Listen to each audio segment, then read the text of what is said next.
ఈశ్వరో గురురాత్మేతి మూర్తిభేదవిభాగిని వ్యోమవద్వ్యాప్తదేహాయ దక్షిణామూర్తయే నమః. శృతిస్మృతిపురాణానాం ఆలయం కరుణాలయం నమామి భగవత్పాదం శంకరం లోకశంకరం. శ్రీశంకరానంద గురుపాదాంబుజన్మనే సవిలాసమహామోహ గ్రాహగ్రాసైకకర్మణే. ఓం సహనావవతు సహనౌ భునక్తు సహ వీర్యం కరవావహై తేజస్వినావధీతమస్తు మా విద్విషావహై. ఓం శాంతి శాంతి శాంతి. తత్వవిస్మృతి మాత్రాన్న అనర్థ కింతు విపర్యయాత్. విపర్యేతుం న కాలోస్తి జటితి స్మరతి క్వచిత్.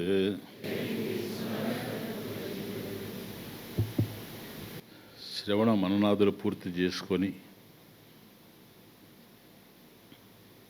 కేవలం బ్రహ్మాభ్యాసంలో కొనసాగుతున్నటువంటి సాధన దశ ఇది. అంటే తత్వచింతనానికి సంబంధించినటువంటి తత్వావగాహన శ్రవణంలో పూర్ణంగా అంది, సందేహ నివృత్తి మననంలో జరిగిన తరువాత విపరీత భావనలు ఏమన్నా ఉంటే జన్మ సంస్కారాల వల్ల వాటిని పోగొట్టుకునేందుకు మనం చేసే ప్రయత్నం నిధిధ్యాసనం లేదా బ్రహ్మాభ్యాసం. కాబట్టి ఈ దశలో ఉన్నటువంటి సాధకుడికి రెండవ ఆలోచన లేదు, కేవలం నిధిధ్యాసనమే తప్ప రెండవది లేదు. కనుక రెండవ దాంట్లోకి తల తూర్చడానికి అవకాశం కూడా లేదు. ఎందుకంటే దానివల్ల చాలా విఘాతం ఏర్పడుతూ ఉంది అనేదంతా మనం చూచాం. కాబట్టి కృషి వాణిజ్య సేవాదౌ కావ్యతర్కాదికేషు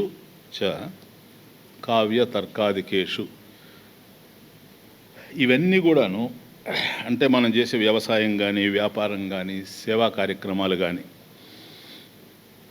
అంటే దేహంతో మనం చేసే కార్యక్రమాలు, అట్లాగే మనసు ద్వారా సాగించేటువంటివి. కావ్య అంటే కావ్యాలు అధ్యయనం చేయడం, తర్కాదులు తర్కశాస్త్రం ఇవన్నీ నేర్చుకోవడం, ఇవన్నీ కూడాను ధీ ప్రవృత్య విక్షిప్యతే ప్రవృత్య ధీహి. ధీ అంటే బుద్ధి, వీటి వల్ల ప్రవృత్య వీటిలోకి వెళ్ళడం వల్ల విక్షిప్యతే అది విక్షేపాన్ని పొందుతూ ఉంది, దానికి ఆటంకం కలుగుతూ ఉంది, బ్రహ్మాభ్యాసానికి విఘాతం కలుగుతుంది. విక్షిప్యతే విఘాతం కలుగుతూ ఉంది. ఎందుకని? తైహి వీటి చేత తత్వ స్మృతి అసంభవాత్. కాబట్టి ఏ బ్రహ్మజ్ఞానాన్ని అయితే నిరంతరం మనం కొనసాగిస్తూ ఉన్నామో దాని యొక్క జ్ఞాపకం రాకుండా పోయేటువంటి అవకాశం ఉంది గనక ఇటువంటి విఘాతం వీటి వల్ల ఏర్పడుతూ ఉంది. కాబట్టి వాటిని దూరంగా ఉంచుకోవాలి, కేవలం బ్రహ్మాభ్యాసమే ప్రధానంగా ఉండాలి అని అన్నప్పుడు ఏమండి భోజనాది కార్యక్రమాలు కూడా ఉన్నాయి కదా, వాటితో కూడా టైం పోతుంది కదా, మరి భోజనాదులు కూడా ఆపేయాలన్నా అనేటువంటి ప్రశ్న వచ్చినప్పుడు దానికి భోజనాది విషయాలు దీనికి వర్తించవు. అది మనం లాస్ట్ శ్లోకంలో చూచాం. అనుసంధతైవాత్ర భోజనాదౌ ప్రవర్తితం శక్యతే అత్యంత విక్షేప భావాదాశు పునఃస్మృతే. కాబట్టి ఆ భోజనం చేసినంతసేపు ఒకవేళ రాకపోయినా మళ్ళీ వెంటనే అదే వస్తుంది తప్ప ఇంకోటి వచ్చేందుకు అవకాశం లేదు. కాబట్టి అది దాన్ని వీటి కింద అంటే కృషి వాణిజ్య సేవ కావ్య తర్కాది ఇటువంటి వాటి కింద భోజనాదులను తీసుకునే అవకాశం లేదు అనేది చూసాం. కాబట్టి దీన్ని మళ్ళీ సంక్షిప్తంగా సింహావలోకంగా చెప్తున్నాడు. తత్వస్మృతేరవసరః నాస్త్యన్యాభ్యాసశాలినః ప్రత్యుతాభ్యాసఘాతిత్వాత్ బలాత్ తత్వముపేక్షతే. తత్వస్మృతేః అవసరః నాస్తి.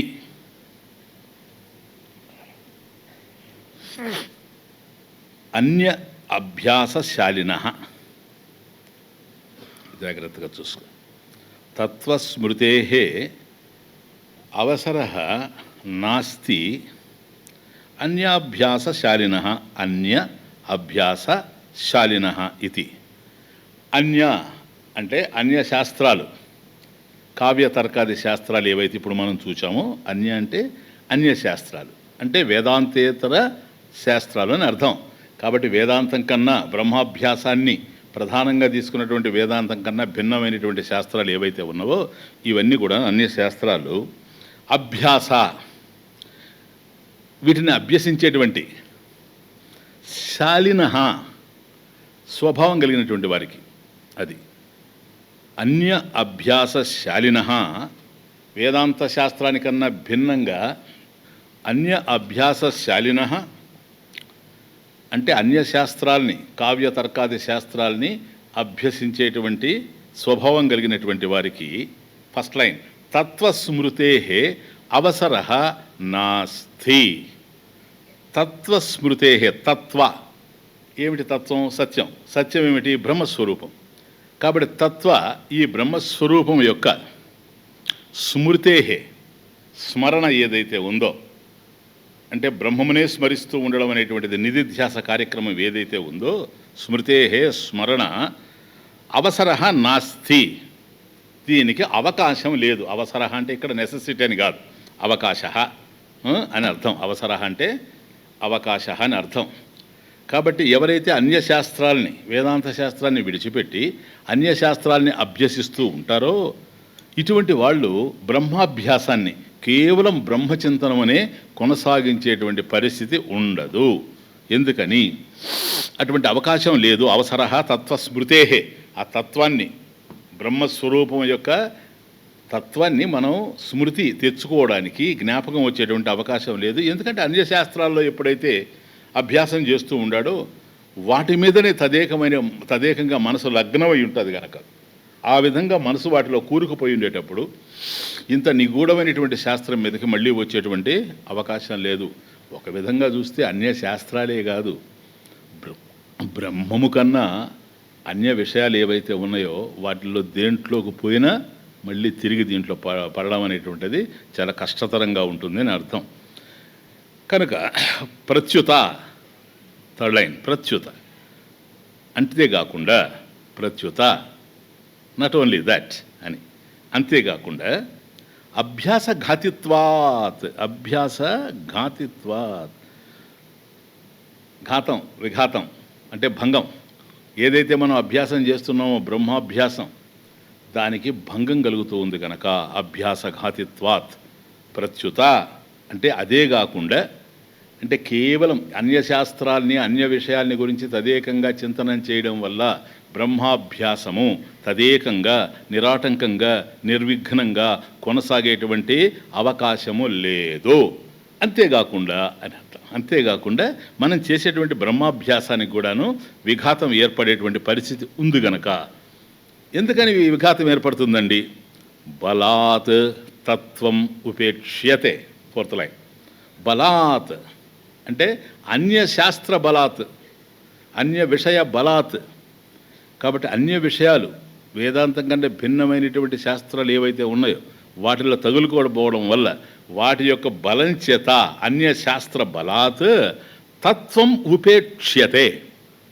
కాబట్టి ఈ తత్వాన్ని, ఈ బ్రహ్మస్వరూపాన్ని ఉపేక్షించేటువంటి అవకాశం ఏర్పడుతూ ఉంది.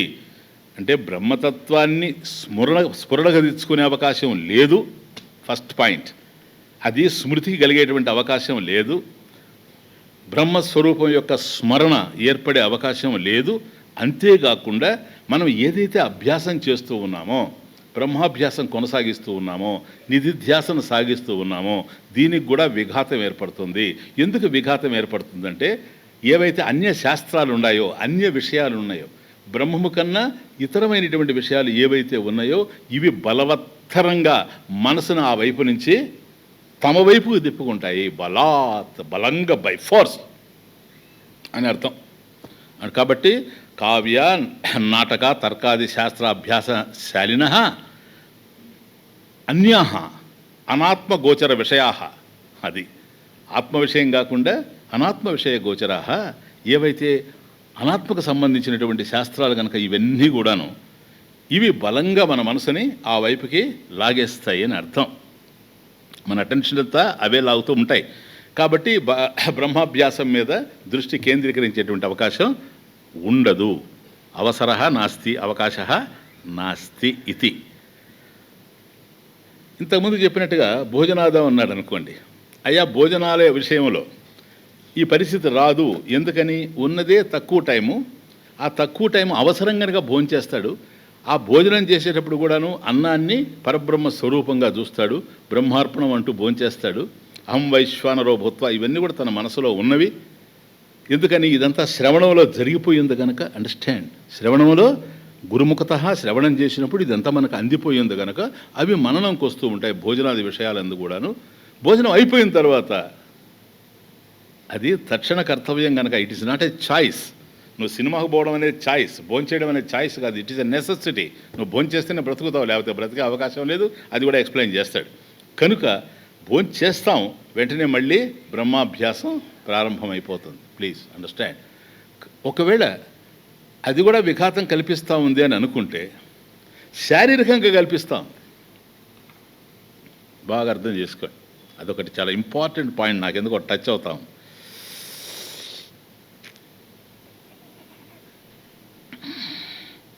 మన కాలాన్ని హరిస్తూ ఉంది భోజనాలు అంటే. శారీరకంగా ఫిజికల్ టైం, భౌతికమైనటువంటి కాలాన్ని హరిస్తూ ఉంది. కానీ అన్య విషయాలు సైకలాజికల్ టైం, మనసును హరిస్తాయి. ఈ భౌతికమైనటువంటి కాలాన్ని హరించాయి అనుకోండి, అదంతా ఒక 15 నిమిషాలు భోంచేస్తే మళ్ళీ వచ్చి కూర్చొని బ్రహ్మాభ్యాసం చేసుకుంటాడు. అదే గనక మనసుని, అర్థమవుతుంది, మానసికమైనటువంటి కాలాన్ని తీసుకుపోతాయి. ఎక్కువ దాని గురించి ఆలోచించడం, అది రోజులు కావచ్చు, నెలలు కావచ్చు, సంవత్సరాలు కావచ్చు. ఇది దృష్టిలో పెట్టుకొని అన్య విషయాల్లోకి వెళ్లకుండా, ఎవరికిది? కేవలం నిధిధ్యాసలో ఉండేటువంటి స్థాయి వ్యక్తికే ఇది. Please understand. అక్కడే ఉన్నాం మనం. అది మాత్రం మీరు మర్చిపోకూడదు. అది మర్చిపోతే అర్థం చేసుకోలేం. లేదు కర్మయోగంలో ఉన్నాడండి అన్నారు అనుకోండి భక్తి చేసుకుంటూ, ఎస్ నువ్వు ధ్యానం చేసుకోవచ్చు, సగుణ బ్రహ్మ విషయ మానస వ్యాపార. కానీ ఇది నిధిధ్యాసనం. కేవలం ఏదైతే గురుముఖత శ్రవణం చేశావో, మననం ద్వారా సందేహ నివృత్తి చేసుకున్నావో, విపరీత భావనలో నీకు ఎదురయ్యేటువంటి సమస్యను పరిష్కరించుకోవడానికి నువ్వు ఎప్పుడైతే నిధిధ్యాసనకు వచ్చేసావో, బ్రహ్మాభ్యాసానికి వచ్చావో, ఇక్కడ రెండవ పని లేనే లేదు అని అర్థం. సరేనా? ఈ సత్యాన్ని శాస్త్రం బలపరుస్తూ ఉంది. అంతేకాదు, శాస్త్ర ప్రమాణం కూడా ఇదే. అందువల్ల ఈ విషయాన్ని ఉపనిషత్తుల నుంచి చెబుతూ ఉన్నాడు. దట్ ఇస్ నెక్స్ట్ శ్లోక. తమేవైకం విజానీధ అన్యా వాచో విముంచధ ఇతి శ్రుతం తథాన్యత్ర వాచో విజ్ఞాపనం త్వితి.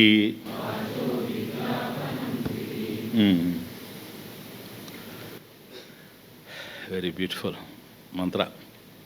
It is the Mantra in the ఉపనిషత్.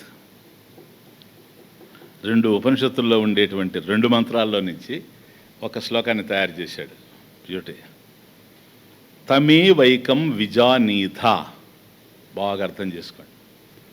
తమై వేకం విజానీథ. First line. తం ఏకం ఏవ, తం ఏవ ఏకం, తమేవ ఏకం విజానీథ. First line. తం పరబ్రహ్మ. ఏదైతే నువ్వు తత్వ విషయాన్ని నిధిధ్యాసలోకి తెస్తున్నావు బ్రహ్మ విషయం. తత్ తం బ్రహ్మ తం ఏవ ఏకం ఏవ ఏకం ఏకం ఏవ బ్రహ్మ ఏకం ఏవ బ్రహ్మమొక్కదాన్ని తమేవా అన్నాడు అనుకోండి, దాన్ని అది తం బ్రహ్మం ఏవ దాన్ని తమేకం ఏవ. చూసారా, తమేవైకం తం ఏవ ఏకం దాన్ని ఒక్కదానినే. అది ఇంపార్టెంట్. ఆ ఏకం ఏకం అంటే ఏంటి? ఏకమేవా తమేవ ఏకం ఏకం ఏవా. చూసారా, అది ఉపనిషత్తులో ఉండే వ్యవహారం. ఎప్పుడైతే తం పరబ్రహ్మ ఏవ ఏకం అన్నాడో ఏకం ఏవ ఏకం ఏవనగానే అద్వితీయం. అది నాన్ డువల్, అద్వితీయం, కేవలం అద్వయ బ్రహ్మ. అందుకని ఏకం శబ్దం రెండు రకాలుగా మనకు ఉన్నది. ఏకం వస్తువు అద్వితీయం కనుక దాని మీదనే నీ ధ్యాస ఉండాలి, ఇంకొక రెండవ దాని మీద కాదు. తం ఏకం ఏవ విజానీధ విజానీధ విద్ధి తెలుసుకో. విజానీధ అంటే తెలుసుకో నాయన, దాన్ని ఒక్కదాన్ని తెలుసుకో. నిధిధ్యాసన స్థాయి వచ్చేసింది కనుక. అసలు యాక్చువల్గా కేవలం బ్రహ్మాభ్యాసం చేసే వాళ్ళకి, ముఖ్యంగా సన్యాసులకు సంబంధించిన విషయం ఇది. సన్యాసి అంటే వాడేమి కాషాయం వేసుకోవాల్సిన అవసరం లేదు. ఇప్పుడు కాషాయం వేసుకున్న వాళ్ళతో సన్యాసులు ఏం కారు. సన్యాస మనస్తత్వం కలిగిన వాడు. ఈరోజు చాలా క్లారిఫై అవుతుంది, ప్లీజ్ అండర్స్టాండ్. కనుక తమేవ ఏకం విజానీధ, ఆ ఒక్క పరబ్రహ్మ విషయాన్నే తెలుసుకుంటూ పో. అన్యాహ వాచః విముంచత. అన్యాహ వాచః అంటే అన్యాహ శాస్త్రాః ఇది. కావ్యతర్కాది కావ్యనాటకతర్కాది శాస్త్రాః కావ్యతర్కాది శాస్త్రాః ఇది. కాబట్టి అన్యాహ అంటే వేదాంతేతర శాస్త్రాః, అన్యాహ వాచః కాబట్టి అన్య శాస్త్రాలు ఏవైతే ఉన్నాయో వీటిని విముంచత విముంచత పరిత్యజత అంటే వాటిని పరిత్యజించు, విడిచిపెట్టు. అంటే అపర విద్యారూప పరిత్యజత, అపర విద్యారూప విముంచత. ఇట్లా భావాన్ని వచ్చినప్పుడు విముంచత అంటే నేను పరిత్యజత అన్నాను అనుకోండి, కొత్త పదం కదా మీకు, అటువంటిప్పుడు అట్లా రాసేసుకోవాలి. అది కనుక తమే వైకం విజానీథ అన్యావాచో విముంచత. కాబట్టి బ్రహ్మం ఒక్క విషయాన్ని గురించే నువ్వు తెలుసుకుంటూ ఉండాలి సర్వకాల సర్వావస్థల యందు. అన్య విషయాలు అపర విద్యారూపాలు ఏవైతే ఉన్నాయో వాటిని మాత్రం పరిత్యజిస్తూనే పోవాలి. వాటిని ఎట్టి పరిస్థితుల్లో మనసులోకి రాకుండా చూసుకుంటూ ఉండాలి. పరిత్యజత ఇది శృతం. అక్కడికి వాక్యం ఇది అనే శృతం అని చెప్పబడింది. అంతే వాక్యం అక్కడికి. తమేవైకం విజానీద అన్యావాచో విముంచత ఇది శృతం. ఆ ఒక్కదానిని గురించే నువ్వు ఆలోచించాలి. అన్య విషయాలు ఏవైతే ఉన్నాయో బ్రహ్మము కన్నా అన్యమైనటువంటి విషయాలు వాటిని పరిత్యజిస్తూ ఉండాలి అని చెప్పబడింది. ఎక్కడ చెప్పబడిందండి? ముండకేన శృతం. అది విషయం. ముండకోపనిషత్తులో చెప్పబడింది. A very beautiful Mantra in Mundakopanishad. మనం చూసాం, ఇది ముండకోపనిషత్తు అధ్యయనం చేశాము, సీడీలు కూడా ఉన్నాయి. సో ఇది శృతం ముండకేన, ముండకోపనిషత్తులో ఉంది ఇది. తథా అట్లాగే అన్యత్ర మరొక చోట వాచః విజ్ఞాపనం త్రితి. ఇంకొక చోట ఏమిటంటే వాక్కు మనస్సు ఇవన్నీ ఏవైతే ఉన్నావో అవన్నీ కూడాను కష్టానికి గురైపోతాయి, వీటి వల్ల బాధాపూరితంగా ఉంటాయి, క్లిష్టకారణంగా ఉంటాయి అని అన్యత్ర మరొక చోట ఉంది. అంటే మరొక ఉపనిషత్తులో ఉంది, బృహదారణ్యకే. అర్థమవుతుంది.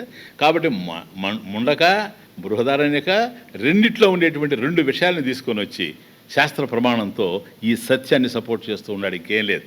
ఏమిటా సత్యం అంటే, నాయన నీకు ఎట్టి పరిస్థితుల్లో కూడాను బ్రహ్మము కన్నా అన్యమైనటువంటి విషయాలను ఆలోచించొద్దు. అవి బలాత్ తత్వం ఉపేక్ష్యతే, బలంగా నీ యొక్క మనసును ఆ వైపుకు లాగేస్తాయి. తర్వాత నీకు తత్వచింతనం కొనసాగదు, బ్రహ్మాభ్యాసం కొనసాగేటువంటి అవకాశం లేదు. కాబట్టి అన్య విషయాల్లోకి నువ్వు వెళ్ళనే వద్దు. ఎందుకని తత్వస్మృతి అంటే బ్రహ్మ యొక్క స్మరణ ఏదైతే ఉందో స్మృతి, అది జ్ఞాపకం రాకుండా పోయేటువంటి అవకాశం ఉంది అని చెప్పాడు, చూసారా. కాబట్టి ఇక నువ్వు చేయాల్సింది కేవలం తమైవైకం విజానీత అన్యవాచో విముంచత ఇది శృతం ముండకేన. క్లియర్? ఇదే వాక్యం ఉంది అట్లాగే, తమే వైకం జానథ ఆత్మానం అట్లుంది. తమేవ ఏకం జానథ, ఇక్కడ విజానీధ అన్నాడు, విజానీథ అన్నాడు, అక్కడ జానథ అన్నాడు, అంతే. ఆత్మానం అన్యవాచాహ విముంచత, సేమ్ సెంటెన్స్. కాకపోతే దానికి ఒకటి చిన్నది యాడ్ చేశాడు బ్రహ్మాండంగా, జ్ఞాపకం ఉండాలి మీకు. అమృతస్యైష సేతు, అమృతస్యైష సేతు, అమృతస్య ఏష సేతు, అమృతస్య ఏష సేతు అనేది ముండకోపనిషత్తులో ఎక్స్ట్రా సెంటెన్స్.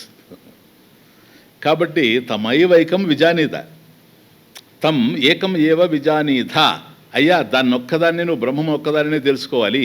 దానికంతా అన్య విషయాలు ఏవైతే ఉన్నాయో అన్యాహ వాచః విముంచద పరిత్యజత, వాటిని వదిలిపెట్టేసేయాలి. ఇది శృతం ముండకేన. అయితే అమృతస్యైష సేతు, అమృతస్య, చూడండి ఎంత అద్భుతమైనటువంటి పదం. అమృతస్య, అన్ని మొత్తమే ఈ ప్రపంచంలో. అమృతం ఏంటి? మోక్షం ఒక్కటే.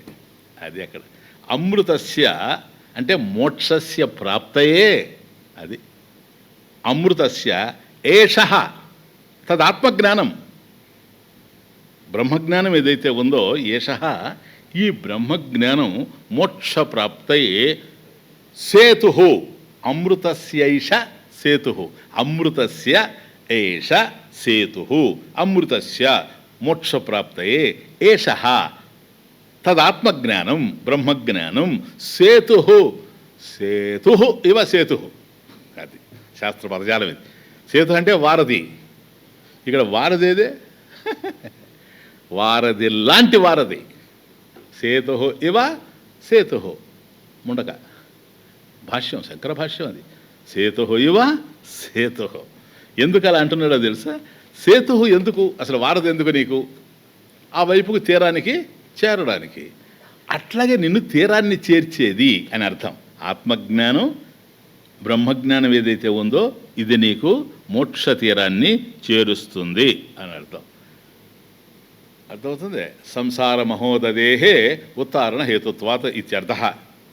కాబట్టి సంసారం అనేటువంటి మహాసాగరాన్ని ఉత్తరణ హేతుత్వాత్, దాన్ని మనల్ని దాటించేటువంటిది, ఉద్ధరించేటువంటిది. తరత శోకం ఆత్మవితరణం చూచారు చాంతోగ్యంలో.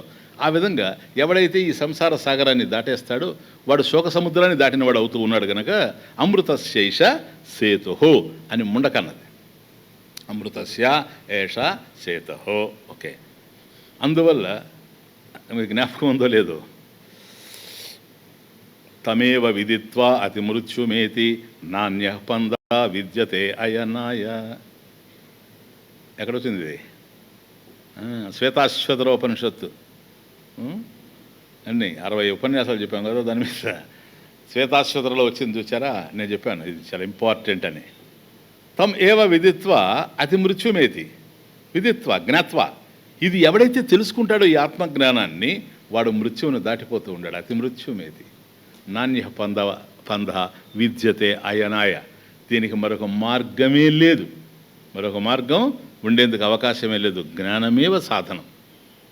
కాబట్టి మోక్షం జ్ఞాన రూపంలో ఉంది కనుక జ్ఞానమేవ సాధనం. తమేవ విదిత్వా అతి మృత్యుమేతి నాణ్య పంద విద్యతే అయనాయ శతాశతర. సపోర్టింగ్ లాజిక్ దానికి. సో ఇది శృతం అయిపోయింది. తథా అట్లాగే అన్యత్ర, అన్యత్ర అంటే ఇక్కడ బృహదరణిక. వాచో విజ్ఞాపనం త్వితి. వాచ విజ్ఞాపనం అంటే శ్రమ. విజ్ఞాపనం అంటే శ్రమ, అలసట, బాధ, కష్టం, క్లేశం, క్లిష్టం. ఇది కలుగుతుంది దీనివల్ల. అన్యవాచలు అంటే అవసరం లేనటువంటి శాస్త్రాల్లో మనసు చొప్పించడం వల్ల ఆ మనసుకు ఉండేటువంటి మనోశక్తి హీనమైపోతూ ఉంటుంది. అనవసరమైనటువంటి విషయాల గురించి ప్రస్తావించి మాట్లాడుతూ భాషిస్తూ ఉండడం వల్ల వాచః విజ్ఞాపనం, అనవసరమైన విషయాన్ని ఆలోచిస్తూ ఉండడం వల్ల మనః విజ్ఞాపనం. కాబట్టి వాచః మనః రెండు కూడాను విజ్ఞాపనం. శ్రమ కారణం అంటే క్లేశకారణం, శ్రమ కారణం ఇత్యర్థః.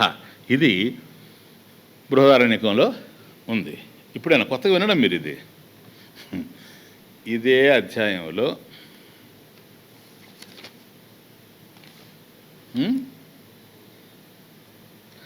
నానుధ్యాయాన్ బహూన్ శబ్దాన్ వాచో విజ్ఞాపనం హి తత్. 107 శ్లోక నంబర్ 107. ఎప్పుడు జరిగిపోయినవన్నీ మన మనసులో స్మృతిలో ఉండాలి. అదే వేదాంతం అంటే ఇట్స్ నాట్ ఎ జోక్. అర్థమైంది? అన్య శాస్త్రాలకి దీనికి అదే డిఫరెన్స్. ఎప్పుడు ఉంటుందంటే దాని మీదనే ధ్యాస ఉంటే ఉంటుంది, లేకపోతే ఉండే అవకాశం లేదు. కాబట్టి అక్కడ చూచాం నానుధ్యాయాన్ అంటే నా అనుధ్యాయేత్, నానుధ్యాయన్ నా అనుధ్యాయేత్. దాని గురించి ధ్యానించకూడదు. ఏంటది? బహూన్ శబ్దాన్, అనేకమైనటువంటి శబ్దాలు అంటే అన్యవాచః, అనేకమైనటువంటి విషయాలు, అనాత్మ విషయాలు ఏవైతే ఉన్నాయో ఆ శబ్దాలనంతా వింటూ వాటిని మనం కూడా శబ్దం చేస్తూ అంటే మాట్లాడుతూ ఆలకిస్తూ గనక పోతే వాచో విజ్ఞాపనం హే తత్ అంటే వాచః మనః రెండు కూడా ఉభయం. కాబట్టి వాక్కు ద్వారా మనసు ద్వారా మనలో ఉండేటువంటి శక్తి అంతా కూడా హీనమైపోతూ ఉంటుంది, శక్తిహీనమైపోతూ ఉంటాము. ఏ శక్తినైతే బ్రహ్మాభ్యాసం కోసం మనం ఉపయోగించాలనో ఆ శక్తి అంతా కూడాను ఇలా దుర్వినియోగం అయిపోయేటువంటి అవకాశం ఉంది. కనుక సంసార మహోదదేహే ఉత్తరణ హేతుత్వాత్ అన్నట్టుగా ఈ సంసార సాగరాన్ని దాటాలంటే తమేవ జ్ఞానం ఒక్కటే మార్గం తప్ప మరొకటి అయ్యేందుకు అవకాశం లేదు. ఏష తదాత్మజ్ఞానం అమృతస్య సేతు ఇత్యర్థః. తమాషా చూడండి. అంటే ఎక్కడున్నాము ఇప్పుడు మనమని.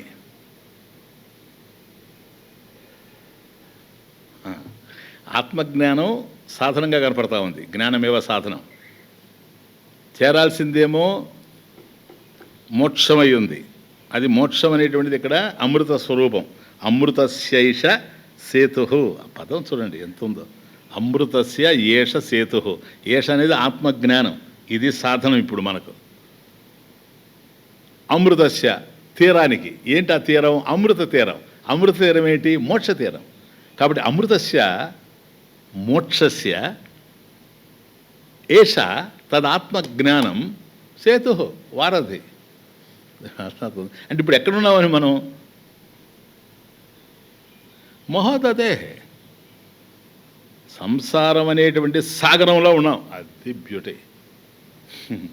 జ్ఞానాన్ని సముపార్జించేవాడికి మొట్టమొదటి అర్థం కావాల్సింది ఏంటంటే ఆయన తరించిపోయినాడని కాదు, ఆయనకు కావాల్సింది అధిక ప్రసంగం, అహంకారం. వాడికి తెలిసి రావాలా, నేను భయంలో ఉన్నాను, నేను బాధల్లో ఉన్నాను, నేను కష్టాల్లో ఉన్నాను, నేను కన్నీళ్లలో ఉన్నాను, కడగండ్ల మధ్య బ్రతుకుతున్నాను అని తెలిసిన వాడికి వివేక వైరాగ్యాలు వస్తాయి. లేకపోతే తమాషాలుగా ఉంటాయి జీవితం. సాగిపోతున్నది పాయింట్. మోక్ష తీరానికి సద్గురు నౌక సాగిపోతున్నది. ఏది సద్గురు నౌక? ఏది నౌక ఇవ నౌక, సేతు ఇవ సేతు. ఆ జ్ఞానాన్ని బోధిస్తూ ఉండాడు చూసారా, అదే నౌక. దాంట్లో కూర్చొని ఉన్నాం మనం. యాక్చువల్గా ఎక్కడున్నాం? ఎందుకు దాంట్లో కూర్చోవాల్సి వచ్చింది? భయమును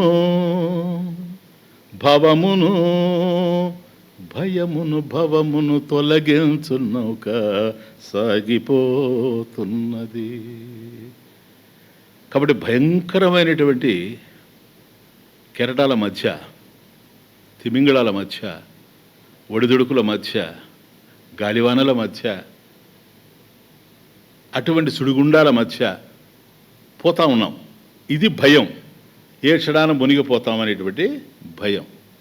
భవమును సంసారం. కాబట్టి భయమును భవమును తొలగించు నౌక సాగిపోతాం. అది అందువల్ల ఏంటది మనం ఆశ్రయించదగింది అదొక్కటేనని. అది అన్యాశ్రయాణం త్యాగ నారద భక్తి సూత్రాలు. అన్యో వాచ విముంచత, శాస్త్రం చూడు సమన్వయం. అన్యాశ్రయాణం త్యాగ తస్మిన్ అనన్యత. అది ఆశ్రయమైనది. This is the only shelter. ఎవరికి? కాలక్షేప బఠానీ వాడి గాదిది. కేవలం బ్రహ్మాభ్యాసంలో ఉండేవాడి విషయం మనం చర్చిస్తున్నాం. ఆశ్రయమైనది అపాయము లేనిది, తీరము చేరే ఉపాయమెరిగినది, సాగిపోతున్నది మోక్ష తీరానికి సద్గురు నౌక సాగిపోతున్నది. అంతా ఉపనిషత్తే, గణాలన్నీ అవే. ఉపనిషత్తు కన్నా గీత కన్నా భిన్నంగా ఏమి రాయలేదు, ఏమీ పాడలేదు, అంత ఆ విషయాలే.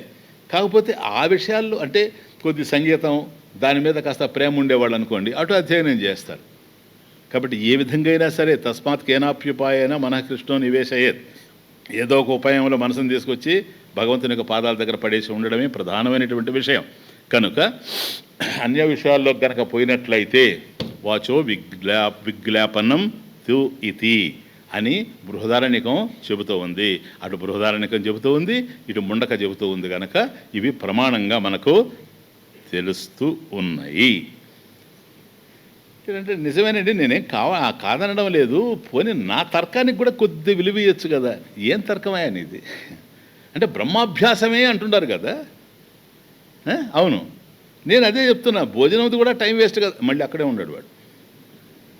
భోజనంది కూడా వాడి ఇంతకీ ఏంటంటే ఇప్పుడు భోజనం వద్దనే, ఆయన భోజనం లేకుండా బ్రహ్మాభ్యాసం కొనసాగిస్తాడని. అది కాదు, బ్రహ్మాభ్యాసాన్ని నిరాటంకంగా చేయకపోయినా పర్వాలేదు అనేది ఆయన రావాల కంక్లూషన్. ఇది దుష్టబుద్ధి. అందుకని నెక్స్ట్ శ్లోక ఆహారాదిత్యజన్నైవ జీవే శాస్త్రాంతరం త్యజన్ కిం న జీవసి ఏ నైవం కరోష్యత్ర దురాగ్రహం.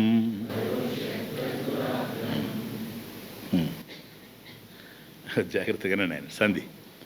ఆహారాది త్యజన్ న ఏవ, సంధి ఆహారాది త్యజన్నైవ అని ఉంది కదా. త్యజన్ న ఏవ, త్యజన్నైవ నాకు నవ్వుతుండే అందాలి. ఆహారాది త్యజన్ న ఏవ, అది జీవేత్ బ్రతకడం అంటే ఆహారాది త్యజన్ న జీవేత్ ఏవ. అది నైవ జీవేత్. అయ్యా, ఆహారాల్ని కనుక వదిలిపెట్టేస్తే భోజనాదుల్ని న ఏవ జీవేత్, మనిషి బ్రతకడు. తమరు బ్రహ్మాభ్యాసం చేస్తారు కానీ బ్రతికినోడా బ్రహ్మాభ్యాసం చేసే శవమా? కాబట్టి బ్రహ్మాభ్యాసం చేయాలి, నిధిధ్యాసాన్ని కొనసాగించాలని తమరు ఉండాలి కదా సార్. కాబట్టి ఆహారాది త్యజన్ జీవేత్, చూడండి, న జీవేత్ ఏవ. కాబట్టి ఆహారాన్ని కనుక తీసుకోకపోతే మనిషి బ్రతకడు, ద ఫస్ట్ పాయింట్. కానీ జీవేత్ శాస్త్రాంతరం త్యజన్, శాస్త్ర అంతరం, అన్యశాస్త్రాలు ఏవైతే ఉన్నాయో శాస్త్రాంతరం త్యజన్, వాటిని కనుక వదిలిపెడితే కిం నజీవసి, మనిషి ఎందుకు బ్రతకలేడు?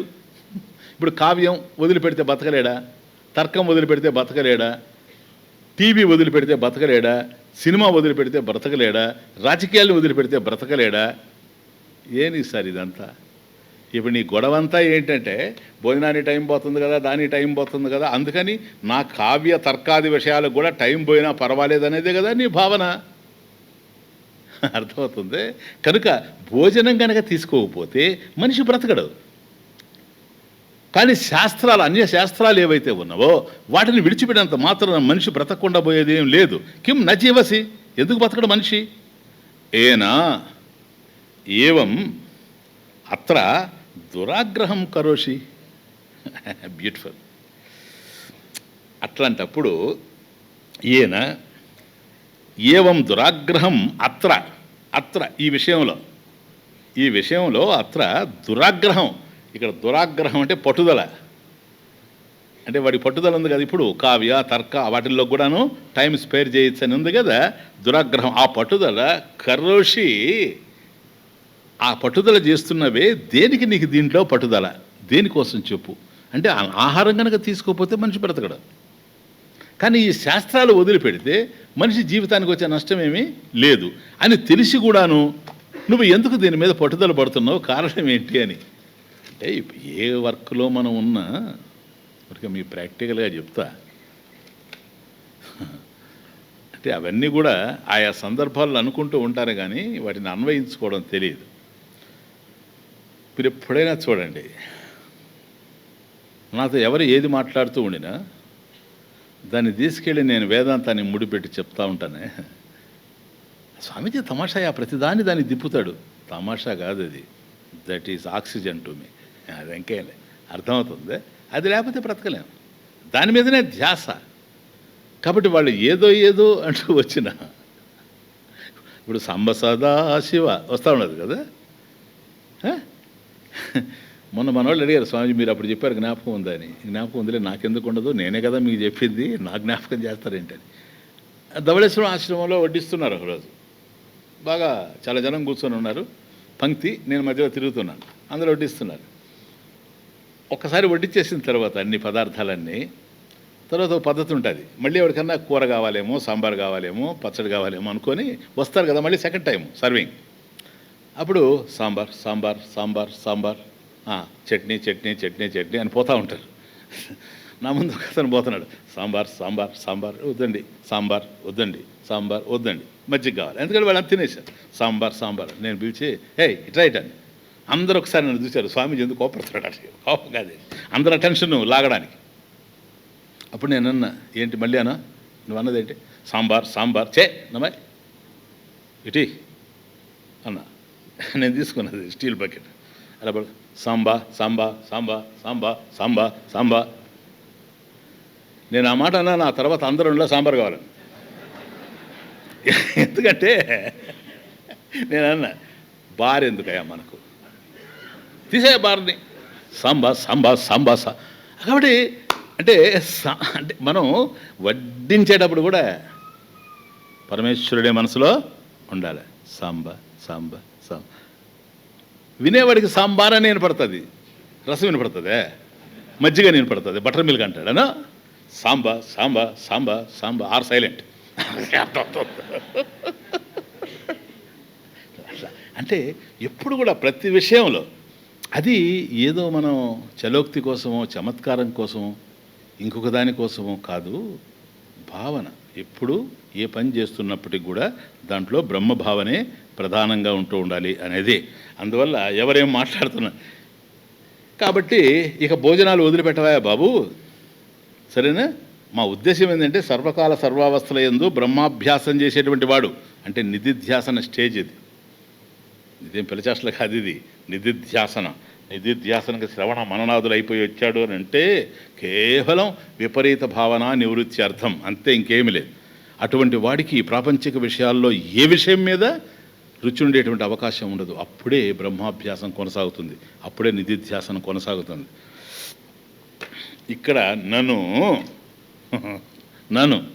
ఏంటి పూర్వపక్షం, నన్ను తర్హి జనకాదీనాం తత్వవిదామపి. ఇదండి క్వశ్చన్ ఎట్లుందో. నన్ను తర్హి మరి అట్లా అయినప్పుడు జనకాదీనాం, జనకుడు మొదలైనటువంటి రాజులు ఎవరైతే ఉండారో జనకాదీనాం తత్వవిదాం అప్పి, వాళ్ళు తత్వవిధులు అయినప్పటికీ కూడా, ఎందుకంటే శ్రీకృష్ణ పరమాత్మే కోట్ చేశాడు జనకుడిని. శ్రీకృష్ణ పరమాత్మ భగవద్గీతలోనే కోట్ చేసేసాడు కదా. కాబట్టి భగవంతుడే ఎవరినైతే ప్రస్తావించాడో అటువంటి జనకాదులు వాళ్ళంతా తత్వవిధులే కదా, తెలిసిన వాళ్ళే కదా.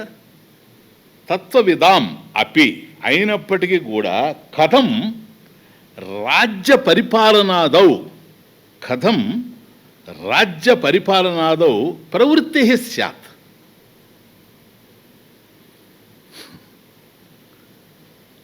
అర్థమవుతుంది ఇప్పుడు. కాబట్టి జనకాదులు ఎవరైతే ఉన్నారో వాళ్ళు మహాజ్ఞానులు, తత్వవిదాం, తత్వం తెలిసినటువంటి వాళ్ళు, తత్వవిదాం అపి అయినప్పటికీ కూడా రాజ్య పరిపాలనాదౌ, రాజ్య పరిపాలన చేశారా లేదా? చేశారు కదా.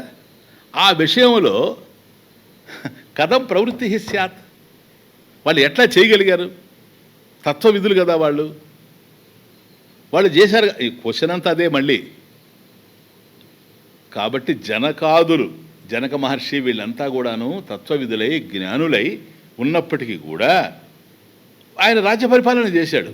రాజ్య పరిపాలన చేశాడంటే ఎన్ని విషయాలు ఉంటాయా? ఇన్నిటి మధ్య బ్రహ్మాభ్యాసం ఎట్లా కొనసాగుతుంది? చూడండి పాయింట్ ఎట్టబోయిందో. నన్ను తర్హి, మీరు చెప్పేది కనుక వాస్తవం అయితే ఈ జనక మహర్షి ఇట్లాంటి వాళ్ళంతా జనకాదీనాం, జనక ఆదీనాం ఎట్సెట్రా, జనకుడే కాదు చాలామంది ఉన్నారు ఇట్లా, జనకాదీనాం తత్వవిదామపి, వాళ్ళ తత్వవిధులు బ్రహ్మతత్వం బాగా ఎరిగినటువంటి వాళ్ళు. కథం రాజ్య పరిపాలనాదౌ ప్రవృత్తి స్యాత్, వాళ్ళకి రాజ్య పరిపాలన చేసేటువంటి ప్రవృత్తి ఎలా వచ్చింది? వచ్చింది కదా, వచ్చింది. మరి మేము కూడా కావ్యము, తర్కము, అది ఇది రాజకీయము, సినిమాలు వాటిల్లో తిరుగుతాము. టైం ఉన్నప్పుడు స్వామీజీ ప్రాణం తీస్తాం వచ్చి, సరేనా? అది విషయం. ఆల్ రైట్ అన్నాడు. ఇప్పుడు ఏమంటాడు శాస్త్రం? అదే నీకు కావాల్సింది. Yes come on. జనకాదేహ కథం రాజ్యం ఇది చేదృఢబోధతః తథా తవాపి చేత్తర్కం పఠయద్వా కృషిం కురు. విద్యారణ్య, విద్యారణ్య మహానుభావుడు. జనకాదేహ కథం రాజ్యం అంటే రాజ్య పరిపాలనాది విషయే కథం ప్రవృత్తి స్యాత్ అనేది కదా విషయం. ఆయన వేసిన క్వశ్చన్ అది కదా. నను తర్హి జనకాదేహే కథం రాజ్యం ఇది చేత్, అయ్యా ఈ జనకాదులంతా కూడా రాజ్య పరిపాలన చేశారు కదా అనేదే కనుక నీ సందేహం అయితే చెప్తున్నా విను. దృఢబోధత, అది విషయం. దృఢబోధత, వాళ్ళకుండే జ్ఞానం దృఢంగా ఉంది సార్, ఫర్మ్. అర్థమవుతుంది? జనకాదులకి దృఢబోధత, దృఢమైనటువంటి బోధ అంటే చెక్కు చెదరదని అర్థం. వాళ్ళ జ్ఞానం విషయంలో తేషు జ్ఞానస్య విక్షేప నాస్తి ఇత్యర్థ. వాళ్ళ జ్ఞానంలో విక్షేపం లేదు. విక్షేపం లేదంటే విపరీతార్థాలకు అవకాశం లేదు. ఇప్పుడు సీ ది డిఫరెన్స్. ఇప్పుడు నువ్వు ఉన్నావంటే నీకు విపరీత భావన నిన్ను ఏడిపిస్తూ ఉంది కనుక దాని నుంచి విపరీత భావన నివృత్త్యర్థం నిధిధ్యాసనం.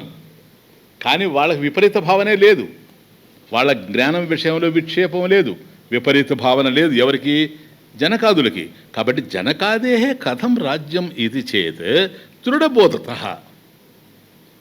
వాళ్ళకి దృఢమైనటువంటి జ్ఞానం, విక్షేపం లేని జ్ఞానం, విపరీత భావనకు అవకాశం లేనటువంటి జ్ఞానం ఉంది వాళ్ళకి. కాబట్టి తేషు జ్ఞానస్య విక్షేప నాస్తి ఇత్యర్థ. కమాన్. తథా, అట్లాగే. తవాపి చేత్, పో. తదా, సార్ ఇలాగే. తవా అపి చేత్, తమరికి కూడా కనుక అంత దృఢమైన జ్ఞానం ఉంటే అది తవాపి. తవ అపి, తవ అంటే నీవు, అపి తమరికి కూడా అంత జ్ఞానం కనుక ఉండేటట్లయితే, అంటే వీడు అన్నాడు అనుకోండి, సపోజు మమాపి, తవాపి అన్నాడు కనుక మమాపి దృఢబోధ అస్థి ఇది చేత్, నాకు కూడా ఉందండి దృఢ జ్ఞానం ఎవరిలాగా, జనకుడిలాగా. నథింగ్ రాంగ్, ఉండాలనే కదా కోరుకునేది. సో మమాపి దృఢబోధ అస్థి చేత్ ఇది, కాబట్టి నాకు కూడా ఉందండి దృఢమైనటువంటి జ్ఞానం, నాకు కూడా ఉంది అని నువ్వు అనుకునేటట్లయితే ఓకే. తర్కం పఠ, పో తర్కశాస్త్రాన్ని చదువుకో, యద్వా ఆర్ లేక కృషిం కురు, వ్యవసాయం చేసుకో, పో అగ్రికల్చర్ సైడ్, నీ ఇష్టం వచ్చింది పెట్టుకో, సన్ఫ్లవర్ పెట్టుకుంటావా పెట్టుకో, ఏం పెట్టుకుంటావో పెట్టుకో. సరేనా? ఏమంటే ఎందుకు సన్ఫ్లవర్ అంటున్నానంటే వాటిలో ఇప్పుడు బాగా ఆదాయం వస్తూ ఉందని, ఒక సంవత్సరానికి 5 కోట్లు 4 కోట్లు వస్తూ ఉందని, పో చేసుకోబో, కృషిం కురు, తర్కం పఠ. నీ గనకంత దృఢబోధ ఉండేటట్లయితే మా దగ్గర నీకు ఏ విధమైనటువంటి నియమాలు లేవు సార్, నీకు ఇష్టమైంది చేసుకో. ఎందుకని వాళ్ళకు ఉండింది ఆ పరిస్థితి, నీకు కూడా అది ఉందా చెప్పు. నువ్వు ఇక్కడ కూర్చొని 1.5 గంట వింటా ఉంటే నీ మనసు ఎన్ని పల్టీలు కొడుతుందో నీకు తెలియకపోవచ్చు, కానీ సుందర చైతన్యానందని తప్పించుకోలేదు. అందుకని వార్నింగ్స్ ఇస్తానే ఉన్నాడు ఎక్కడెక్కడ పోతా ఉంటే ఎవరెవరిది. అర్థమవుతుంది అంటే నీ మనసు మాకే ఇంత బాగా అర్థమవుతుంది, అంత చక్కగా డ్యాన్స్ చేస్తా వద్దని. మరి యాజ్ఞవల్క్యుడి దగ్గర జనక మహర్షి విన్నాడు అని అంటే శాస్త్రాన్ని, అదే కదా బృహదారణ్యకం. యాజ్ఞవల్క జనక సంవాదం అద్భుతమైనటువంటి చాప్టర్ అది. ఎక్కడది? జనక మహారాజు పరిపాలించేటువంటి మిథిలా నగరానికి దగ్గరలో ఉన్నది ఆయన ఆశ్రమం. సరేనా? ఆశ్రమం అంటే అప్పుడు ఊళ్ళల్లో ఉండేటిగా దూరంగానే ఉండేది. అట్లాగనే మనం కూడా దూరంగా పెట్టుకున్నా ఊరైపోయింది. మళ్ళీ ప్రారంభాలు ఇవన్నీ మనం ఏం చేయలేం.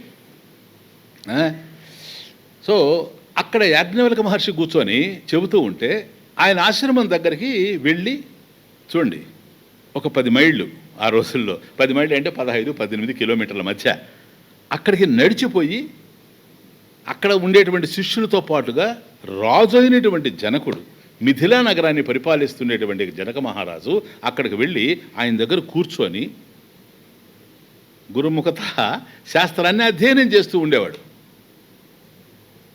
కానీ ఆ చుట్టుపక్కల ఉన్న శిష్యులు ఎప్పుడు కూడా గుళ్ళో దేవుడు గుడి మీద కోతులు అని సామెత. గుడిలో దేవుడు ఉంటాడు, కోతులు గుడిలో పోవు కదా, గుడి పైకి చేస్తాయి, అంత గొప్పవి. కాబట్టి ఎక్కడైనా సరే ఒక వ్యవస్థ ఉండే చోట చుట్టూ ఒక వ్యసనం ఒకటి నడుస్తూ ఉంటుంది. కర్మ అది, ప్రారంభాలు ఇవన్నీ ప్రపంచానికి. జ్ఞానం మీద అభిలాష కలిగినటువంటి శిష్యులు ఒకవైపు ఉంటారు, కాలక్షేప బఠానీలు కూడా అక్కడే తిరుగుతుంటాయి. వాళ్ళు కూర్చొని అనుకునేవాళ్ళట, మన గురువు గారికి జ్ఞానం బ్రహ్మాండంగా ఉంది కానీ అద్భుతంగా చెబుతాడు, ఇక ఆయనకి హ్యాస్ నో ఈక్వల్స్. అయితే ఏంటయ్యా, ఆయనకు కూడా కాస్త పెద్దవాళ్ళంటే ఓ ప్రేమ, చిన్నవాళ్ళంటే డింగ్ ఇవన్నీ ఉంటాయి అని అనుకుంటుంటే గురువుకు పోయి చెప్పాలన్నా, వినకుండానే సర్వం తెలుసుకునేవాడి పేరు గురువు నా దృష్టిలో. వినని అవసరం లేదు, ఎక్కడ ఏం జరుగుతుందో శుభ్రంగా తెలిసేవాడికే గురువు. యాజ్ఞవల్కుడికి అర్థమైంది. ఓ రోజు బోధిస్తున్నాడు యాజ్ఞవల్క మహర్షి. అంటే మైత్రేయి యాజ్ఞవల్క సంవాదం మీకు చెప్పాను కదా, నవారే పత్యు కామాయ పతి ప్రియో భవతి ఆత్మనస్తు కామాయ పతి ప్రియ. అద్భుతమైనటువంటి డిస్కషన్. యాజ్ఞవల్కే జ్ఞానం పోతబోసిన విగ్రహం. ఆయన బోధిస్తూ ఉన్నాడు ఉపనిషత్తుని, అందరూ వింటూ ఉన్నారు. జనక మహారాజు కూడా వింటున్నాడు కూర్చొని. అరే ఏంటిది అన్నాడు యాజ్ఞవల్క మహర్షి. అందరూ ఒక్కసారి అటు తిరిగి చూచారు. మిథిలా నగరం దగ్ధమైపోతూ ఉందాడ, కాలిపోతూ ఉంది. ఫైర్ యాక్సిడెంట్ అవైపోయి ఉంది. మిథిలా నగరం కాలిపోతూ ఉంది, ఇక్కడ కనపడతా ఉంది. అంతే వింటున్న శిష్యులు ఎవడికి వాడు తోక జాడించుకొని అదే పోతా, ఒరే పోతా. అసలు వెళ్ళొస్తాను గురుదేవాని కూడా చెప్పలేదు, పోతూ ఉంటారు. అది చూస్తుంటే ఎటుదంటే పెద్ద రన్నింగ్ రేస్ లాగా ఉంది. ఒకడిని మించి ఒకడు అందరూ వెళ్ళిపోయారు, ఒక్కడే మిగిలాడు. ఆ మిగిలిన వాడు జనకుడు. ఎవరి జనకుడు? ఆ రాజ్యానికి రాజు. తమాషా చూడండి, రాజ్యానికి రాజు. ఈయన కూర్చొని వింటూ ఉన్నాడు ఇట్లా శ్రద్ధగా. అసలు ఆ మాటే ఎక్కలేదు. అన్యవాచాహ విముంచత. అండర్స్టాండ్? అంటే ఆయన రాజుగా ఉండి బాధ్యత లేదే ఇదేదే అవన్నీ టీవీలో మాట్లాడేటి. ఇక్కడ బ్రహ్మాభ్యాసం నిధిధ్యాసన, only that is the point, central point అదే. అందువల్ల ఆ స్థాయిలో ఉండేవాడు ఎట్లా ఉండాలంటే ఇట్లా ఉండాలి. వీళ్ళు పోయి చూశారు, అక్కడ ఏమి లేదు, తగలబడలా ఏమి, వీళ్ళ బుద్ధులు తగలబడ్డాయి. పోయిన వాళ్ళంతా మళ్ళీ తిరిగి వచ్చారు. ఎందుకంటే అక్కడ తగలబడి ఉంటే ఆడ ఉండాలి మంటలు, ఆడ మంటలు లేవు. మంటలు ఉన్నాయని పోయారు వీళ్ళు. ఆడికి పోయిన తర్వాత మంటలు లేవు. ఇంతకు మంటలు ఎక్కడున్నట్టు? వీళ్ళ బుర్రలో ఉన్నాయి మంటలన్నీ. అక్కడి నుంచి తిరిగి వచ్చారు మళ్ళీ. ఈయన చెప్తా ఉన్నాడు, ఆయన వింటా ఉన్నాడు చక్కగా. చెప్పేవాడిలో ఏ విధమైనటువంటి తొట్టుపాటు లేదు. వినేవాడు ప్రశాంత చిత్తుడై వింటా ఉన్నాడు వీళ్ళిద్దరూ. అప్పుడు వాళ్ళు వచ్చి, చూడండి, లుక్ ఎట్ మీ, అట్లాంటి వాళ్ళకి అదే ఆ ముఖాలు అని వస్తే, నాయన ఆర్పేసి వచ్చారా? అక్కడ ఉంటే కదా గురూజీ ఆపడానికి. అక్కడ లేదు గురుదేవా, మంటలు ఉంటే కదా మేము ఆర్పడానికి. కూర్చోండి ఆయన, వినండి. మళ్ళీ స్టార్ట్ చేసి 5 నిమిషాలు చెప్పి, అయ్యా జనక మహారాజా, నువ్వు ఆ రాజ్యానికి రాజు కదా, చూడు, మరి మిథిలా నగరం దగ్ధమైపోతా ఉందంటే చూడు, బాధ్యత కలిగిన వాళ్ళు ఎట్లా పరిగెత్తారు. ఎందుకు పరిగెత్తారు అంటే ఆయన కన్నా వీళ్ళకి బాధ్యత, రాజు కన్నా. వీళ్ళకి ఏం తెస్తారు అక్కడ, నా పూరి గుడిసె ఏమైపోద్దని ఒకడు, సరేనా, ఉగాది కొత్త బట్టలు తెచ్చిపెట్టుకుని అవి తగలబడిపోతాయని ఇంకొకడు. ఇట్లాంటివి తప్ప ఇంకేమీ లేవు అక్కడ. తీరా అందరు వెళ్ళినా ఈయన పోలే.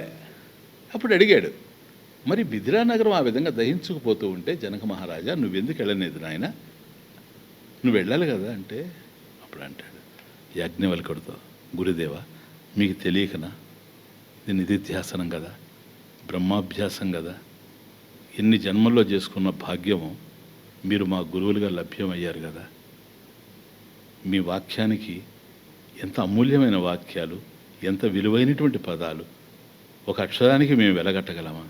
అటువంటి జ్ఞానాన్ని మీరు అందిస్తూ ఉన్న సమయంలో మిథిలాయాం దహ్యమానాయాం నమే కించిత్ ప్రదహ్యతి. చూడండి ఎట్లా ఉందో సెంటెన్స్. మిథిలాయాం దహ్యమానాయాం, మిథిలా నగరం దగ్ధమైపోయినా మే నకించిత్ ప్రదహ్యతి, నేను ఎక్కడా కాలిపోవడం లేదు.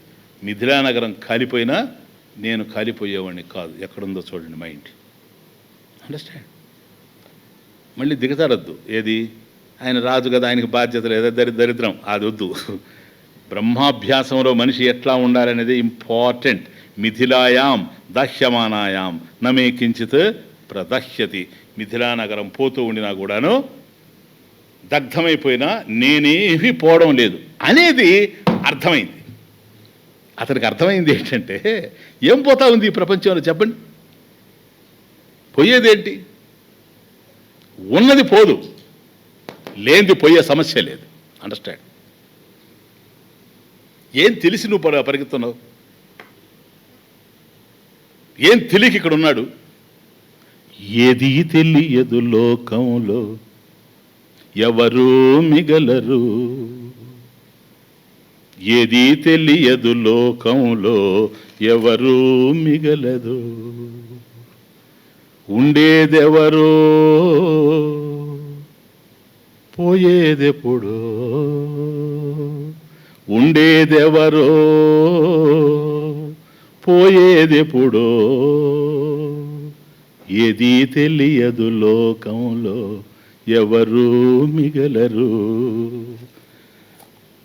అయోధ్యపీఠము ఎక్కేనాడు అడవులకేగుట ఏమిటో. ఏమి రాజ్యాలు, రాముడు కన్నానా చెప్పండి? జనక మహారాజు రాముడు ఎంతటి వాడు కాకపోతే నాగేడు సాల్లో వచ్చినటువంటి సీతమ్మని తీసుకెళ్ళి ఆయనకి ఇచ్చాడు, దండం పెట్టి పాదాలు గడిగాడు. చెప్పండి, కన్యాదానంలో. ఇదే జనకుడు కదా. అయోధ్యపీఠము ఎక్కేనాడు అడవులకేగుట ఏమిటో, పరమశివునికి పాలకడలిలో విషపానీయము ఎందులకో. చెప్పండి, ఇవంతా ఏంటి? ఆరాటాలు పోరాటాలు ఏమిటో ఉబలాటాలు. పరిగెత్తారు కదా. ఆరాటాలు పోరాటాలు ఏమిటో ఉబలాటాలు, ఎవరినీ విడిచిపెట్టని బాధల లోకం ఎక్కడిదో, ఎవరినీ విడిచిపెట్టని బాధల లోకం ఎక్కడిదో, ఏదీ తెలియదు లోకంలో ఎవరూ మిగలరు. ఉండేదెప్పుడో ఉండేదెవరో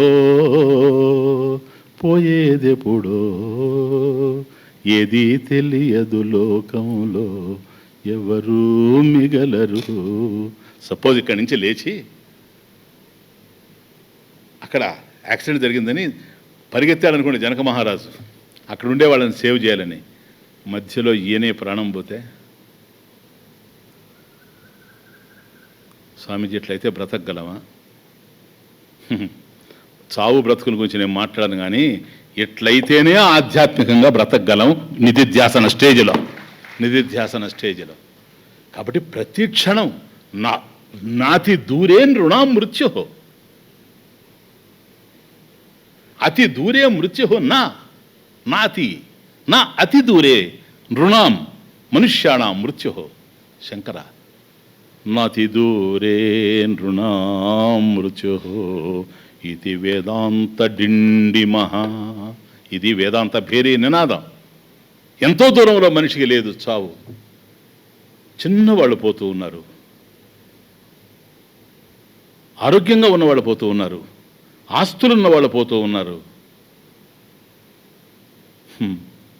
విచిత్రం.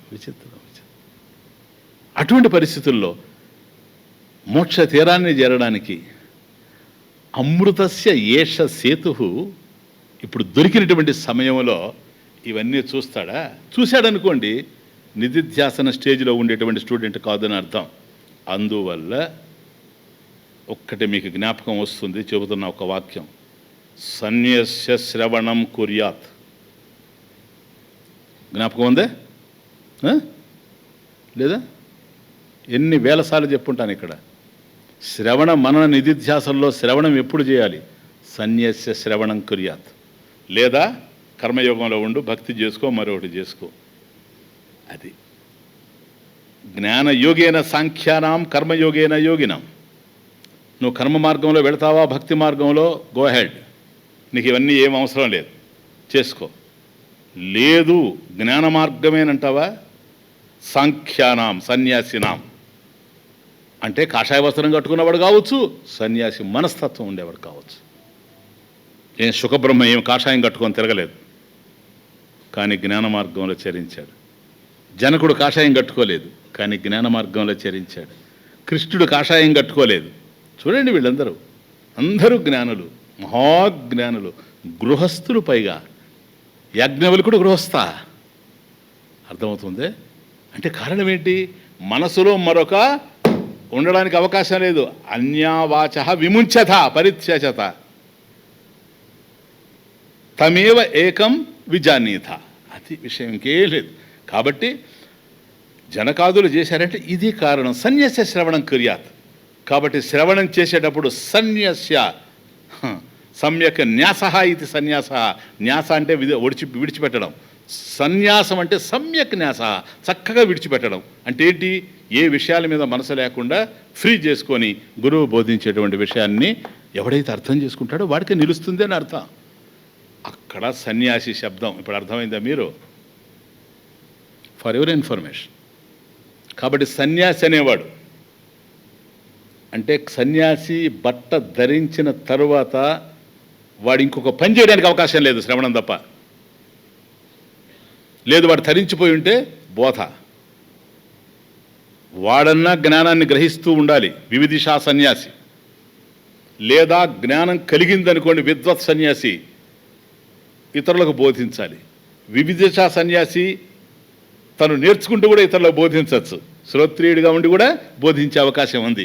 కానీ ఈ పని తప్ప రెండవది చేయడానికి అవకాశమే లేదు అనేది హిందూ ధర్మం, హిందూ శాస్త్రం. కాబట్టి సన్యస్య శ్రవణం కుర్యాత్ అందుకని చెబుతాను. అటువంటి జనక మహారాజు మిథిలానగరం ఇంతగా మిథిలానగరం వాడు కాలిపోయింది లేదు, ఏం లేదు. యాజ్ఞవల్కుడు సృష్టించాడు. వాళ్ళు విమర్శిస్తున్నారని జనకుడేమిటో తెలిసి రావాలి అని యాజ్ఞవల్కుడి యొక్క తమాషా, అది మ్యాజిక్. అర్థమవుతుంది.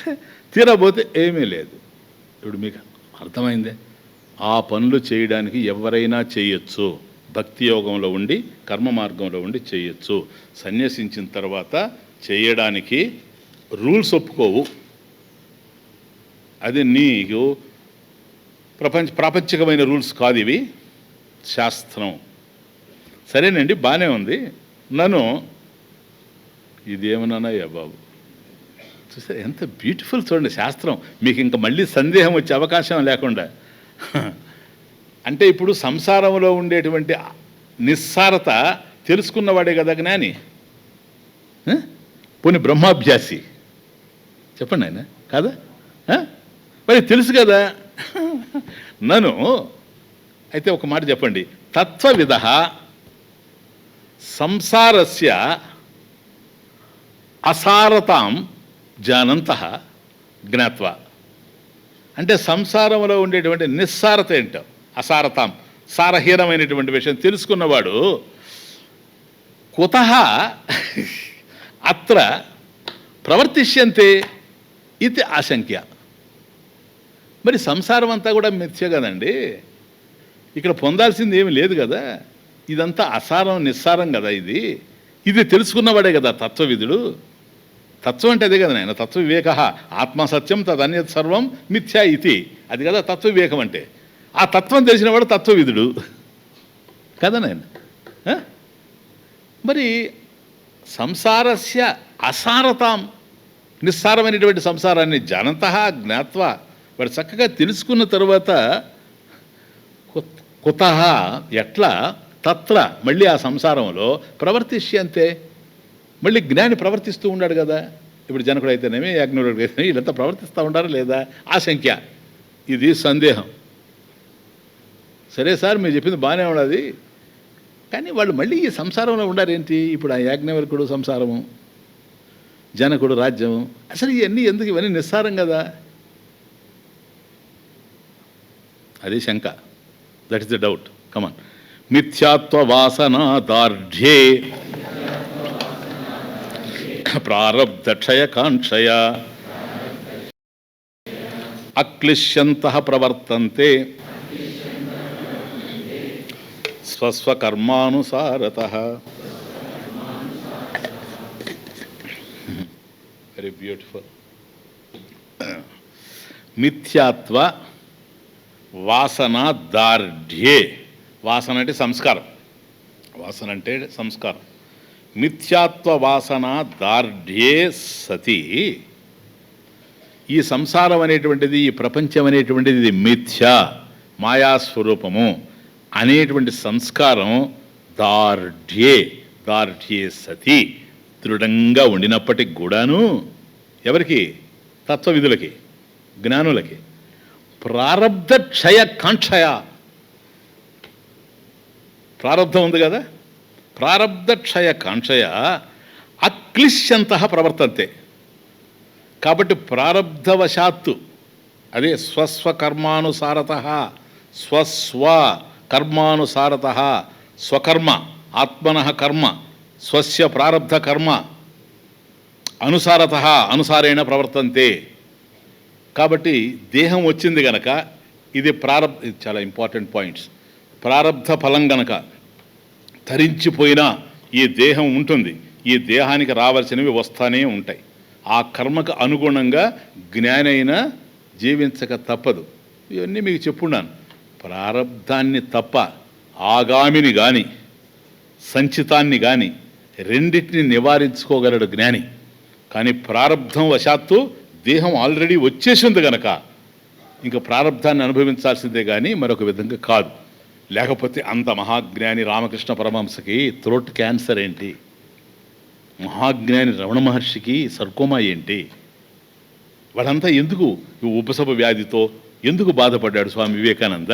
ఇవన్నీ కనుక మనం చూసినట్లయితే వాళ్ళకి కాదు అవి వచ్చింది. ఎవరికి వచ్చాయి? అవి దేహానికి వచ్చాయి. దేహం ప్రారబ్ధవశాత్తు ఉంది. ప్రారబ్ధ కర్మ దానికి అందుతూ ఉంటుంది. ప్రారబ్ధం క్షయంగాక తప్పదు. అది ప్రారబ్ధస్య అవశ్యం భావి ఫలత్వాత్ భోగేన భోగేన నశ్యతి. ప్రారబ్ధస్య ఎప్పుడైతే మనకు ప్రారబ్ధం ఉందో, ప్రారబ్ధస్య అవశ్యం భావి ఫలత్వాత్ భోగేన, ప్రారబ్ధం అనేది ఉంటే దాని ఫలం అందుతుంది, దాన్ని అనుభవించిన తరువాత పోతుందే కానీ లేకపోతే పోయేందుకు అవకాశం లేదు. కాబట్టి ప్రారబ్ధ క్షయ కాంక్షయ, ప్రారబ్ధ క్షయ తత్క్షయాయ, ప్రారబ్ధ క్షయాయ ప్రారబ్ధ నాశాయ కాంక్షయ ప్రవృత్తి ఇది ఆహా. కాబట్టి జ్ఞానులు ఇది మిథ్య, ఈ సంసారం అనేటువంటిది నిస్సారము అని ఒకవైపు తెలుస్తూ ఉండినా ప్రారబ్ధవశాత్తు వాళ్ళ కర్మానుసారాన్ని బట్టి వాళ్ళు ఎలా ప్రవర్తించాలనో అట్లా ప్రవర్తిస్తూ ఉంటారు. కాకపోతే వెరీ ఇంపార్టెంట్ పాయింట్ ఈజ్ అక్లిష్యంత. ఇంపార్టెంట్ అక్లిష్యంత అంటే ఏ కష్టం లేకుండా, మనోక్లేశం లేకుండా, మానసికమైన బాధ లేకుండా. ఇప్పుడు కష్టం వచ్చిందనుకోండి, మనం అనుభవిస్తాం. ఒక బాధ, ఒక దుఃఖం, లేదు ఒక వ్యాధి, ఒక చిన్న వ్యాధి వస్తే మనం ఎంత చెదిరిపోతాం. మరి సర్కోమా వస్తే రమణ మహర్షి ఏమన్నా అన్న రోజులు తెలియదు ఎవరికి.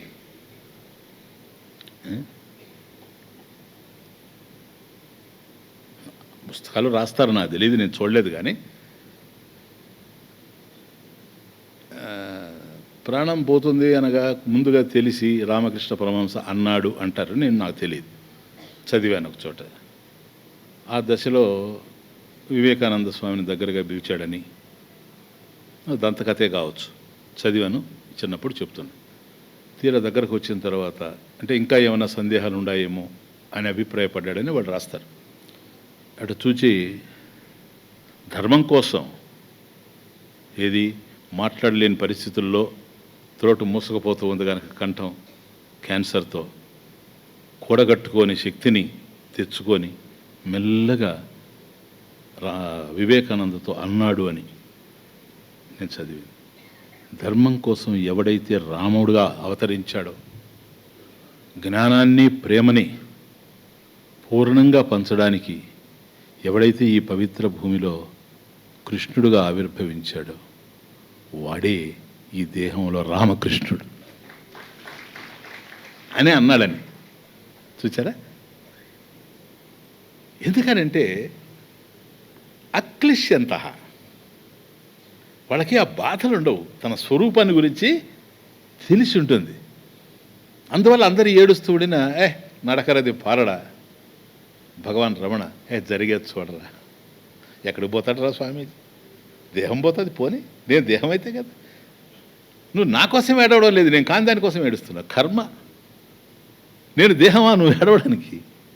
నేను ఎవరు చెప్పు, నేను ఆత్మని, అంతటా ఉన్నాను, నిండి నిబిడీకృతమై దేహంలో ఉన్నాను, దేహానికి బాహ్యంగా ఉన్నాను, అనంతుని కనుక అన్ని చోట్ల ఉన్నాను. That's knowledge. అందువల్ల అక్లిష్యంత ప్రవర్తంతే, ఏ కష్టం లేకుండా ప్రారబ్ధాన్ని అనుభవిస్తారు. కాబట్టి ప్రారబ్ధ క్షయ కాంక్షయ ప్రారబ్ధ నాశాయ. క్లియర్? అందుకని సంసారం నిస్సారం అని తెలిసినా మిథ్యాత్వ వాసన దార్ఢ్యే, మిథ్యాత్వ సంస్కార దార్ఢ్యే సతి దృఢంగా ఉన్నప్పటికి కూడాను ప్రారబ్ధ క్షయ కాంక్షయ అక్లిష్యంత ప్రవర్తంతే స్వస్వ కర్మానుసారత. కాబట్టి విధి నిషేధము అది ఇది భోజనాలు ఇవన్నీ. అతి ప్రసంగో మా శంక్య స్వకర్మవశవర్తినాం అస్తు వా కేన శక్యేత కర్మ వారయితుం వద. చూడండి, దీనికి మళ్ళీ ఇది కూడా పూర్వపక్షమే, తమాషా ఆన్సరే. మిథ్యాత్వ వాసనా దార్ఢ్యే సతి, మిథ్యాత్వ సంస్కార దార్ఢ్యే సతి ప్రారబ్ధక్షయ కాంక్షయ అక్లిష్యంత ప్రవర్తంతే. కాబట్టి ప్రారబ్ధం అనేటువంటిది ఉంది కనుక ప్రారబ్ధ ఫలాన్ని జ్ఞానైనా అనుభవించక తప్పడు. కాబట్టి అది నశింపు చేయడం కోసం ప్రారబ్ధం క్షయం అంటే భోగంతోనే క్షయం అవుతుంది కనుక, అనుభవిస్తేనే పోతుంది కనుక అది అక్లిష్యంత ప్రవర్తంతే స్వస్వకర్మానుసారత. కాబట్టి ఏ కష్టం లేకుండా జ్ఞానం అనుభవిస్తాడు. ఎందుకని? దాని నుండి విడిపడి ఉన్నాడు కనుక. చాలా క్లియర్గా ఉంది. ఇక్కడ ఏంటంటే అయ్యా అదే కనుక వాస్తవం అయ్యేటట్లయితే మీరు చెప్పినట్టుగా తర్హి అనాచార అపి అస్తి. ఓహోహో, అనాచార అపి అస్తి. చూడండి ఎట్లుందో. ప్రారబ్ధం అనుభవించక తప్పదు గనక ఎవరు? సామాన్యులైన జ్ఞానైన. కాబట్టి ప్రారబ్ధవశాత్తు దేహం వచ్చింది గనక జ్ఞానికి కూడా దేహానికి ప్రారబ్ధం ఉంది గనక ఆయన కూడా అనుభవిస్తాడు అని మీరు అనుకునేటట్లయితే మేము ఒక చెడు పని చేస్తాం. అనాచారం అవునా కాదా? తర్హి అనాచార అస్తి, అనాచార అపి అస్తి. కాబట్టి జ్ఞాని ప్రారబ్ధంలో ఈరోజు ఆయన జ్ఞాని కావచ్చు, ఆత్మజ్ఞాని కావచ్చు, గత జన్మలో చెడు చేసినటువంటి సంస్కారం ఉండొచ్చు. ఉండదా? ఏం చెడు లేకపోతే ఎందుకు వచ్చింది జన్మ? కాబట్టి అది అనాచారం ఉంటుంది, అది ప్రారబ్ధమే కదా. కాబట్టి జ్ఞాని చెయ్యకూడని పనులు కూడా చేసే అవకాశం ఉంది కదా. అనాచార ఆపి, అనాచారం కూడా ఆస్తి తర్హి కాదా? చాలా పెద్ద విమర్శ. కాబట్టి మేమేగా తప్పు చేసేది, జ్ఞాని కూడా తప్పు చేసే అవకాశం ఉంది మీ ఆర్గ్యుమెంట్ ప్రకారమే. ఆత్మజ్ఞాని కూడా చూడండి ఎంత ఎట్లా ఉందో థ్రెట్. ఎందుకో తెలుసా? ఆయనకి ప్రారంధం ఉంది అంటున్నారు కనుక, ప్రారంధాన్ని అనుభవించక తప్పదు అంటున్నారు కనుక, ప్రారంధవశాత్తు ఆయనకు చెడు పని చేయాలని కనుక ప్రారంధంలో ఉంటే చేసేస్తాడు స్వస్వకర్మానుసారత. అవునా కాదా? కాబట్టి విధి నిషేధాలు ఇక్కడ, విధి ప్రతిషేధాలు, చేయదగినవి చేయకూడనివి కదా. అది అతి ప్రసంగ. ప్రసంగ అతి ప్రసంగ అంటే విధి నిషేధ రూపశాస్త్రాన్ని అతి ప్రసంగ అంటారు. అతి ప్రసంగం అంటే అధిక ప్రసంగం అని కాదు. అతి ప్రసంగ అంటే చేయవలసింది చేయడం, చేయకూడనిది కూడా చేస్తూ పోవడం. అతి ప్రసంగ ఇది విధి నిషేధ రూపశాస్త్రం. అంటే ఇది చేయాలి విధి, ఇది చేయకూడదు నిషేధం. ఇది మా శంఖ్య, మా శంకి, మా శంకనీయ ఇత్యర్థ. కాబట్టి ఆ జ్ఞాని కూడాను ఏదైనా చెడు పని చేసే అవకాశం ఉంటుంది కదా. ఎందుకని? స్వకర్మ వశవర్తినాం. సెకండ్ లైన్, స్వకర్మ వశవర్తినాం. ఆయన కర్మ ఏదైతే ప్రారబ్ధ కర్మ ఉందో దానికి వశపడి ఉన్నాడు గనక, మీరే చెప్పారు కదా స్వస్వ కర్మానుసారత అని ముందు శ్లోకంలో. ఆయన కర్మకి, ప్రారబ్ధ కర్మకి ఆయన వశమై ఉన్నాడు గనక స్వకర్మ వశవర్తిరాం అతి ప్రసంగ మా శంక్య. ఎందుకని? అస్తువ. అబ్బో సరేనయ్యా, చెడు ఉంది ప్రారబ్ధంలో, జ్ఞాని ప్రారబ్ధంలో గతంలో చెడు ఉంది. అస్తువా, లెట్ ఇట్ బి దేర్. అస్తువా, లెట్ ఇట్ బి దేర్ ఉంది. అయితే అస్తువా ఉండొచ్చు. కేన కర్మవారయుతం శక్యత వద.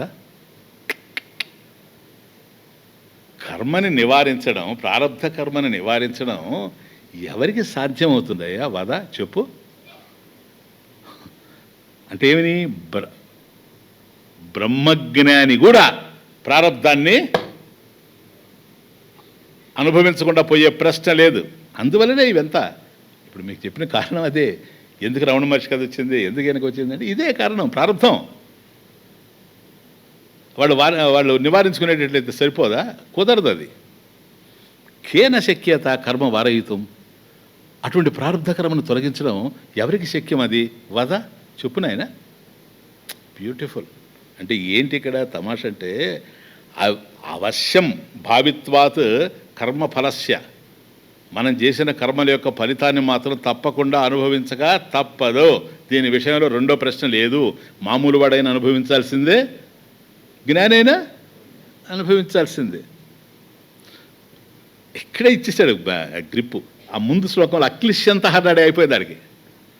అంటే మనకు ఏదైనా బాధలు వచ్చాయనుకోండి, ప్రారంభంలో గతంలో ఏదైనా మనం చెడు చేసి ఉండి మనకు బాధలు వస్తే ఏడుస్తూ ఉంటాం, నాకు ఇట్లా అయింది, నాకు. జ్ఞాని దగ్గర ఆ కంప్లైంటే ఉండదు ఒకవేళ చెడు చేసిన. అంటే చెడుగా మనకు అనిపిస్తుంది అంతే, ఇంకే లేదు. ఎందువల్ల? చేసినోడు లేడు అక్కడ. Doer is absent sir. Suppose నువ్వు పోయి why have you done this అని అడిగితే నైవ కించిత్ కరోమి ఇది. నైవ కించిత్ కరోమి ఇది యుక్తో మన్యేత తత్వవిత్ పశ్యన్ శృణ్వన్ స్పృశన్ జిగ్రన్ అశ్నన్ గచ్చన్ స్వపన్ శ్వసన్ ప్రలపన్ విసృజన్ గృహన్ ఉన్మిషన్ నిమిషన్ అపి ఇంద్రియాణి ఇంద్రియార్థేషు వర్తంత ఇదే ధారయన్. 5th చాప్టర్ కర్మ సన్యాస యోగం 8th శ్లోక. ఐ నెవర్ ఫర్గెట్ దట్ శ్లోక, వెరీ బ్యూటిఫుల్ శ్లోక. కృష్ణ ఎంఫాటికలీ డిక్లేర్డ్ నైవ కించిత్ కరోమితి. ఒకవేళ ప్రారంధంలో ఉండే గనక తప్పు చేశాడు జ్ఞాని అంటే అది ప్రారంధాన్ని అనుభవించే దేహానికి సంబంధించిందే, కానీ దేహానికి వచ్చిన క్యాన్సర్ తనకు ఎట్లా రాలేదో అది దేహానికి సంబంధించిందో ఇది కూడా దేహమే కానీ తనకు కాదు. ఎందుకని? తాను ఇక్కడ కర్త కాదు సార్, నీ దృష్టిలో కర్తగా కనపడుతున్నాడు. తాను అకర్తోహం అభోక్తోహం, ఐఎమ్ అకర్త, ఐఎమ్ అభోక్త. చూసారా? నైవ కించిత్ కరోమితి, ఏ కొద్ది కూడా నేను చేయడం లేదు, కర్మని దాటిపోయాను. ఇంకేం కర్మ? జ్ఞాన సరోవరంలో ఈదులాడేటువంటి వాడిని, నాకేం కర్మ? నాకెక్కడిది దోషం? నాకెక్కడ ఆపాదిస్తావు నువ్వు దోషాన్ని? సన్యాసివి నువ్వు ఇట్లా ఉండడం ఏందంటావా? Understand, it's not an easy thing. No, he's a జ్ఞాని. పశ్యన్, చూసారా? కర్మ. పశ్యన్ చూస్తూ, శృణ్వన్ వింటూ, స్పృశన్ తాకుతూ, జిఘ్రన్ వాసన చూస్తూ, అశ్నన్ తింటూ, గచ్చన్ నడుస్తూ. చూడండి ఎట్టుడాయో. పశ్యన్ శృణ్వన్ స్పృశన్ జిగ్రన్ అశ్నన్ గచ్చన్, స్వపన్ నిద్రపోతూ, శ్వసన్ గాలి పీల్చుకుంటూ, స్వపన్ శ్వసన్, ప్రలపన్ మాట్లాడుతూ, విసృజన్ విడుస్తూ, గృహన్ గ్రహిస్తూ, ఉన్మిషన్ కళ్ళు తెరుస్తూ, నిమిషన్నపి కళ్ళు మూస్తూ. ఇన్ని కర్మలు తనలో జరుగుతూ ఉంటే దేహం ద్వారా మనసు ద్వారా నైవ కించిత్ కరోమి ఇది, నేనేమీ చేయడం లేదు. మరి ఎవరు చేశారు? ఇంద్రియాణి ఇంద్రియార్థేషు ధారయన్ వర్తంత ఇది ధారయన్. కాబట్టి ఇంద్రియాలు ఇంద్రియ విషయాల్లో చరిస్తూ ఉన్నాయి. పశ్యన్ చూస్తూ ఉంది, దృశ్యాలు అక్కడ ఉన్నాయి, కన్ను చూస్తూ ఉంది. ఈ కన్ను ఏ దృశ్యాలనైతే చూస్తూ ఉందో దానికి నేను సాక్షిగా ఉన్నాను. నేను ఉన్నాను, అది చూస్తూ ఉంది. అది చూడకపోయినా నేనుంటాను. కన్ను ఉంటే నేనున్నాను, కన్ను లేకపోయినా నేనుంటాను. విలక్షణమైనటువంటి స్థితి. తత్వవిద, ఎవడైతే తత్వజ్ఞానం ఉందో బ్రహ్మజ్ఞాని, సర్వకర్మసు సమస్తమైనటువంటి కర్మల యందు కూడా అకర్మైవ పశ్యత, అకర్మ ఏవ పశ్యత. కర్మలలో అకర్మను చూచేవాడు. తను కర్మ చేస్తున్నట్టుగా మనకు అనిపిస్తూ ఉంటుంది, అది ప్రారబ్ధవశాత్తు ఉంటుంది. కానీ దాంట్లో కర్మలో అకర్మనే దర్శిస్తూ ఉంటాడు తాను. తనకంటూ పెద్దగా దాని మీద ఏం లేదు, అది విషయం ఇంకేమీ లేదు. అంటే కర్మణ అభావ దర్శనాత్, అంతే, ఇంకేం లేదు. కర్మ అభావం ఉంది, కర్మ జరుగుతున్నట్టుగా మనకు తెలుస్తూ ఉంది. That's the main difference. ఎందుకని? అకర్త. సరే సార్, ఇదంతా బాగానే ఉంది, మరి ఇద్దరు చేస్తారు కదా. వీడు చూడండి చేస్తారు, ఎవరు కాదన్నారా? మరి వాళ్ళిద్దరి భేదం ఏంటి సార్? చూడండి, సరే ఆయన ఏమన్నా అనుకోని, మనకు అజ్ఞాని తప్పు చేశాడు, జ్ఞాని తప్పు చేశాడు. చెప్పండి ఏంటి డిఫరెన్స్ ఏంటి ఇద్దరికి? జ్ఞానినో జ్ఞానినశ్చాత్ర సమే ప్రారబ్ధ కర్మణి న క్లేశో జ్ఞానినో ధైర్యాత్ మూఢ క్లిశ్యత్య ధైర్యతః. ఇప్పుడు ప్రారబ్ధం ఇద్దరు అనుభవించాల్సిందే కదా, జ్ఞానేన అజ్ఞానైన. కాబట్టి జ్ఞానినో జ్ఞానినః, జ్ఞాని అజ్ఞానినోహో, అది జ్ఞానినః అజ్ఞానినః, అది జ్ఞానినో జ్ఞానినః అంటే జ్ఞానిన అజ్ఞానిన ప్రారబ్ధకర్మణి, సెకండ్ లైన్, ప్రారబ్ధకర్మణి అంటే అవశ్యం భోక్తవ్యం తయా, ఇద్దరు అనుభవించక తప్పదు. అవశ్యం భోక్తవ్యం తయా, ఎట్లాగూ సమే సమే సమానే, ఇద్దరు సమానంగా అనుభవించాల్సి సార్, ఎవరిది వాడు అనుభవించక తప్పదు. ఈ విషయంలో సమే అంటే సమే సతి, సమానమే అయినా జ్ఞానైనా అజ్ఞానైనా ప్రారబ్ధ కర్మ ఫలాన్ని అనుభవించక తప్పదు. ఈ రెండిటిలో వీళ్ళిద్దరూ సమే సమే సతి, ఇద్దరూ సమానమైనప్పటికి కూడాను ఇక్కడ ఆ క్వశ్చన్ ఏంటంటే వాడికి తయోహో ఉభయోహో, వాళ్ళిద్దరిలో కూడాను కుతః వైలక్షణ సిద్ధి ఆశంక్య ఆహా, వాళ్ళిద్దరిలో విలక్షణం ఏముందండి? ఆయన అనుభవించాలా ఈయన అనుభవించాలా? ఆయన గతంలో చెడు చేస్తున్నాడు కాబట్టి ఇప్పుడు మళ్ళీ చెడు చేస్తున్నాడు, దాని ఫలితంగా ఈయన గతంలో చెడు ఉంది అందువల్ల ఈయన చేస్తున్నాడు కాబట్టి అత్ర జన్మని అత్ర దేహే శరీరే, ఈ దేహంలో ఈ శరీరంలో ఈ పరిస్థితుల్లో ఈ ప్రారబ్ధ విషయంలో జ్ఞానిన అజ్ఞానిన సమానే సతి ప్రారబ్ధ కర్మణి. డిఫరెన్స్ ఏంటని అది 2 లైన్స్. థర్డ్ లైన్లో ఆన్సర్ న క్లేశో జ్ఞానిన పో, అంతే సార్, ఇంకేమీ లేదు. వాళ్ళిద్దరు డిఫరెన్స్ ఏందంటున్నావు కదా, జ్ఞానికి అజ్ఞానికి. నువ్వు అన్న మాటలోనే ఉంది కదా, జ్ఞానికి అజ్ఞానికి డిఫరెన్స్ ఏంటి? జ్ఞానికి జ్ఞానం ఉంది, అజ్ఞానికి అజ్ఞానం ఉంది సార్, అది డిఫరెన్స్. ఓ చాలా జ్ఞానికి అజ్ఞానికి డిఫరెన్స్ అని నన్ను అడుగుతావేంటి? జ్ఞాని అన్నప్పుడే జ్ఞానం కలిగిన వాడు జ్ఞాని, అజ్ఞానం ఉండేవాడు అజ్ఞాని. జ్ఞానినో అజ్ఞానిన అన్నప్పుడు వాళ్ళిద్దరికీ డిఫరెన్స్ ఏముండదండి. ప్రారబ్ధ కర్మని ఇద్దరు అనుభవించక తప్పదు, సమే సతి, వాళ్ళిద్దరికి సమానమే. అయినా ఏంటి భేదం అంటావా సార్? ఆయన జ్ఞానం ఉంది, ఈయనకి జ్ఞానం లేదు. న క్లేశ అస్య జ్ఞానిన, జ్ఞాని క్లేశం లేదు. ఎందుకు లేదు క్లేశము? హేతు కూడా ఉంది అక్కడే. న క్లేశో జ్ఞానిన, ఎందుకని సార్? ధైర్యాత్, ఆయనకేముంది? ధైర్యమా? అంటే ఏం ధైర్యమా? వివేకాత్, ఆయనకి వివేకం ఉంది, జ్ఞానం ఉంది సార్. ధైర్యాత్ అంటే వివేకం. ధీర పురుష అని కఠోపనిషత్తులో చెప్పరా, అంటే జ్ఞానులు. ఆయనకి జ్ఞానం ఉంది, అందువల్ల ఆయనకి క్లేశం లేదు. న క్లేశ, క్లేశం లేదు జ్ఞానిన. వీడుండే నేను తప్పు చేశానే ఆ గిల్ట్ హర్ట్, నేను అట్లా చేయకుండా ఉంటే బాగుండేది, నేను అట్లా చేయకుండా ఉంటే బాగుండేది, వాడు నన్ను ఇట్లా అనుకుంటూ ఉంటే బాగుండేది, నేను వాళ్ళని ఇట్లా అనుకుంటూ ఉంటే ఇది వీడి లొల్లి. ఈ లొల్లి ఎందుకు వచ్చిందంటే అజ్ఞాన లొల్లి. జ్ఞాని ప్రారబ్ధవశాత్తు తప్పు జరిగిందనుకోండి, లొల్లి లేదు. ఎందుకు లేదు లొల్లి? నేను చేస్తే కదా, వాడు ఎవడో చేసినోడు ఏడవను. ప్రారబ్ధవశాత్ దట్ పర్టికులర్ యాక్షన్ జరిగిపోయింది అంతే తప్ప నేను అకర్తనే, నేను అభోక్తనే. ఈ జ్ఞానం బ్రహ్మజ్ఞానికి తత్వవిధుడికి సుస్థిరంగా ఉంది. అది అక్కడ మెయిన్ డిఫరెన్స్ ఇస్ దట్. న క్లేశ జ్ఞానిన ధైర్యాత్ మూఢ అజ్ఞానిన. ఈ అజ్ఞాని మూఢుడు ఉండాడే, మూఢ చూడండి తర్వాత క్లేశ్యతి అధైర్యత. ఆయనకి ధైర్యాత్ న క్లేశ, వీడికి అధైర్యత. అధైర్యత అంటే ఏంటి? ఇప్పుడు దీన్ని బట్టి అవివేకాత్ అజ్ఞానాత్, అజ్ఞానాత్ అవివేకాత్ క్లేశ ఏవ మూఢ క్లిశ్యతి. వాడు దుఃఖపడతా కూర్చొని ఉంటాడు. జ్ఞానికి దుఃఖం లేనే లేదు.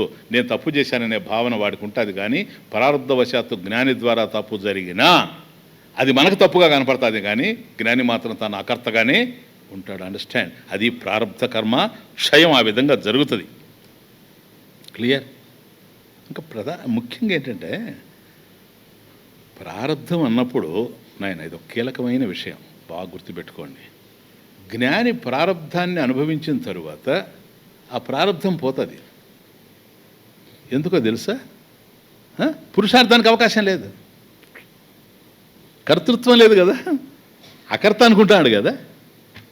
కనుక జ్ఞాని అనుకోకుండా ఏదైనా అనాచారం తన వల్ల జరిగినా దాని ప్రభావం తన మనసు మీద ఉండదు. చేస్తే చేస్తాడు, మానేయాలంటే క్షణంలో మానేస్తాడు. దట్ ఈస్ జ్ఞాని. వీడు అట్లా కాదు. వీడికి ఏమవుతుందంటే ప్రారబ్ధ క్షయం కాకపోగా, వెరీ ఇంపార్టెంట్, బ్రహ్మజ్ఞాని ప్రారబ్ధాన్ని అనుభవించేసిన తర్వాత ప్రారబ్ధం క్షయం అయిపోతుంది, పురుషార్థం లేదు దాంట్లో. వీడికి ఏంటంటే ప్రారబ్ధం క్షయం కాదు. సార్ అనుభవించాడు కదా, అనుభవించాడు పురుషార్థం మిక్స్ అయిపోయి ఉంటుంది. అందువల్ల నేను ఇది చేస్తున్నాను, నేను తప్పు చేశాను అనే గిల్ట్ ఉండడము, వాడు హర్ట్ అయి ఉండడము. అందువల్ల అది ఉన్నప్పుడు కర్త ఉండాడని అర్థం. నేను ఈ పని చేశానని బాధపడతాడు కదా వాడు. తను చేశానని పురుషార్థాన్ని మిక్స్ చేస్తూ ఉన్నాడు కదా, అది డిఫరెన్స్. తత్ర ఈ విషయంలో దృష్టాంతం ఆహా, ఒక ఎగ్జాంపుల్ కూడా ఇస్తూ ఉన్నాడు. కమా అదొకటి చెప్పి మానేస్తాం. మార్గే గంత్రోర్ద్వయో శ్రాంతౌ సమాయామప్యదూరతాం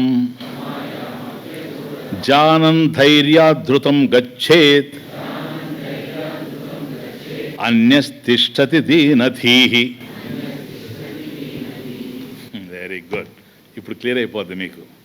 ఒక ఎగ్జాంపుల్, దృష్టాంతం. దేనికి దృష్టాంతం? సుఖావబోధార్థం, చక్కగా అర్థం చేసుకోవడం కోసంగా. మార్గే గంత్రోహో ద్వయోహో, మార్గే దారిలో, గంత్రోహో పోతూ ఉన్నటువంటి, గమిష్యంత గంత్రోహో, మార్గే గంత్రోహో ద్వయోహో, ఇద్దరు. ఒక బాటలో ఇద్దరు నడిచిపోతూ ఉండరు. నాయన ఒక మార్గంలో ఇద్దరు పోతూ ఉండరు, నడిచిపోతూ ఉండరు. చాలా దూరం నడిచిన తర్వాత శ్రాంతౌ సమాయాం, శ్రాంత ఏంటి చెప్పండి? శ్రాంత అంటే విశ్రాంత తెలుసా? విగత శ్రాంత విశ్రాంత, అది ఇంకెలే. విశ్రాంత, శ్రాంత, విశ్రాంత. కాబట్టి విరామం, చక్కగా ఉండడం. శ్రాంత అంటే ఆయాసం లేదా అలసట, బడలిక. విశ్రాంతి అంటే బడలిక లేనిది కదా, విరామం. శ్రాంత, శ్రాంతౌ, ఈ ఆయాసం ఏదైతే ఉందో, ఏం ఆయాసం స్వామీజీ? మార్గాయాసం. నడిచారు కదా, నడిచి వచ్చారు కదా, నడిచిన తర్వాత ఆయాసం వస్తుంది కదా, బడలిక వస్తుంది కదా, రాదా? అది మార్గాయాసం అంటాం, అలసట. అది సమాయాం, ఇద్దరికీ ఉంటుంది. అంతేగాని జ్ఞాని బాగా నడిచాడు అనుకోండి, నేను జ్ఞానిని కనుక ఏముండదు అనుకుంటాడు. ఆయనకు ఉండదు ఆయాసం. ఏమో జ్ఞానే కొద్దిగా ఏజ్లకు ఉంటాడు కనుక ఇంకా ఎక్కువగా ఆయనే అంటూ ఉండొచ్చు. కాబట్టి అది ఎవరు అంటున్నారని అంటే నేను కాదనొచ్చు, అది వేరే విషయం. నైవేకించేది కరోమి, దట్ ఇస్ డిఫరెంట్. కానీ ఆయాసం మాత్రం ఇద్దరులో కనబడుతుంది. మార్గే గంత్రోహో ద్వయోహో శ్రాంతౌ సమాయాం అపి, అపి కూడా. సంధి చూడండి, సమాయామప్యదూరతాం, సమాయాం అపి అదూరతాం, సమాయామప్యదూరతాం, సమాయాం అపి. వాళ్ళిద్దరికి సమానం అయినప్పటికి కూడా, ఏది నడిచింది ఇద్దరు సమానంగా నడిచారు 15 కిలోమీటర్లు. ఆ నడిచిన వల్ల మార్గాయాసం కూడా ఇద్దరికి సమానంగా ఉంది. ఇద్దరు అలిసిపోయి ఉంటారు, ఇద్దరు నడిచేటట్టుగా లేరు. కానీ ఇప్పుడు తమాష ఏంటంటే అదూరతాం సమాయామపి, ఇద్దరికీ సమానమే అయినప్పటికి కూడాను ఏంటి ఆ బడలిక, మార్గాయాసం. అదూరతాం జానన్, అంటే ఏకహ, వీళ్ళిద్దరిలో ద్వయోహో ఏకహ, వీళ్ళల్లో ఒకడు ఏకహ అదూరతాం జానన్, చేరవలసిన చోటు ఎంతో దూరంలో లేదు, అదూరతాం దూరంలో లేదు, జానన్ అని తెలిసి, ధైర్యాత్ ధైర్యంగా వివేకంతో, ధృతం గచ్చేత్, ధృతం శీఘ్రం క్షిప్రం, ధృతం గచ్చేత్. ఇప్పుడు ఇద్దరు వచ్చారు ఇక్కడికి, వెరీ బ్యూటిఫుల్ ఎగ్జాంపుల్. ఇద్దరు ఇక్కడ చేరి చెట్టు కింద కూర్చుంటామంటే నడిచిపోతామని పోతా ఉంటాడు వాడు ఒకడు, ఏకహ. ఎందుకని తెలుసా? అంటే నడిచేటప్పుడు పూర్వపు రోజుల్లో నడిచిన వాళ్ళకి తెలుస్తాయి ఇది. దాంట్లో నాకు బాగా అనుభవం ఉంది చిన్నప్పుడు. ఇప్పుడు ఆ రోజుల్లో నడిచిపోతూ ఉంటే అంత చెట్లు గిట్లు గుబుర్లు ఉంటాయి, పోతూ ఉంటాం మధ్యలో నిర్జన ప్రదేశంలో. 1 కిలోమీటర్లో కనపడతా ఉంటుంది మనకు. ఇప్పటికే మనం చాలా నడిచి వచ్చేసి ఉంటాం, కాళ్ళు లాగుతూ ఉంటాయి ఒకప్పు. ఇంకా ఎప్పుడు వస్తుంది అబ్బా, ఇంకా ఎప్పుడు వస్తుంది, ఇంకా ఎప్పుడు వస్తుంది, మన ఊరు ఇంకా రాలేదే, మన ఊరు రాలేదే, వడ్ల మోపూరు రాలేదే, తీరా అక్కడికి వచ్చిన తర్వాత అబ్బాయి అనుకుంటున్నా ఆ టర్నింగ్లో ఉంటుందేమోలే, ఆడికి పోయింది అది 1 కిలోమీటర్ ఉంది, పోయి అక్కడ ఉంటుందేమో అని. ఆడికి పోయిన తర్వాత చూస్తే ఇంకో కిలోమీటర్ కనపడతా ఉంటుంది. ఇట్లాగే ఉండేది. ఇప్పుడు నడక మార్గం ఇట్లాగే ఉంటుంది. తీరా అక్కడికి వెళ్ళి అక్కడికి కూడా కష్టపడతాడు మళ్ళీ, అబ్బా నడవలేకపోతున్నాం, అక్కడికి పోతే ఉండదేమోలే. తీరా అక్కడికి పోయిన తర్వాత మళ్ళీ ఆ టర్నింగ్ తిరుగుతానే ఇంకోటి కనపడుతుంది ఇంకో కిలోమీటర్లలో. అంటే ఎక్కడ ఊరు లేదు, అంతా ఇది నడకలో వచ్చే బాధ. అందుకని ఏం చేస్తానంటే ఎక్కడో చోట బాటసారి కూర్చుంటాడు, అలా కొద్దిసేపు కూర్చొనన్నా పోతాం లేవు. అందుకని ఊరికే కూర్చుంటే ఎట్లా బలమా? అందుకని ఆ రోజుల్లో మూటలు కట్టుకొని పోయేవాళ్ళు, పులిహోర అది ఇది. వీడు నడవడమే కష్టం, ఆ మూటలు ఒకటి తల మీద పెట్టుకొని పోతా ఉంటాడు. ఇప్పుడు దీన్ని కూడా మోయాలి. కాకపోతే ఏంటంటే తమాషా, అది జ్ఞానం. మధ్యలో ఒక చోట తిరుగుతాడు, ఇంకా మనం అబ్బా పోలేమబ్బా, కానీ తినేసిపోతే బాగుంటుంది, మోయలేకపోతున్నాం. తిన్నాడు అనుకోండి, మూత తగ్గద్ది ఒకటి బరువు, కానీ బలం పెరగద్ది. చూడు తమాషా, వస్తువు అదే, తల మీద ఉండిందా బరువు, పొట్లో చేరిందా నీకు వేరుగా ద్వైతంగా ఉండిందా బరువు, నీలో ఐక్యం అయిపోయిందా అద్వైతమా బలం. క్యా బాత్ హై. అర్థమవుతుంది. ఇప్పుడు వేసేసి మళ్ళీ పోతుంటాడు. అట్లా మార్గం అట్లుంటుంది. ఇప్పుడు నడక ఆ విధంగా ఉంటుంది, నడక మార్గంలో పోయే వాళ్ళకి. ఇప్పుడు ఏంటంటే వచ్చారు ఒక దగ్గరికి, ఇదే తమాషా చూడండి, ఇద్దరికి ఆయాసంగా ఉంది, సమాయామపి, ఇద్దరికి సమానంగా ఉంది బడలేక, బాగా అలసిపోయారు నడిచి వచ్చి. కానీ వీళ్ళిద్దరిలో ఒకడేం చేస్తాడంటే ఏకహ అదూరతాం జానన్, వాడికి తెలుసు. ఏంటి తెలుసు? గమ్యం ఎక్కడుందో తెలుసు. Beauty is that. గమ్యం ఎక్కడుందో తెలుసు.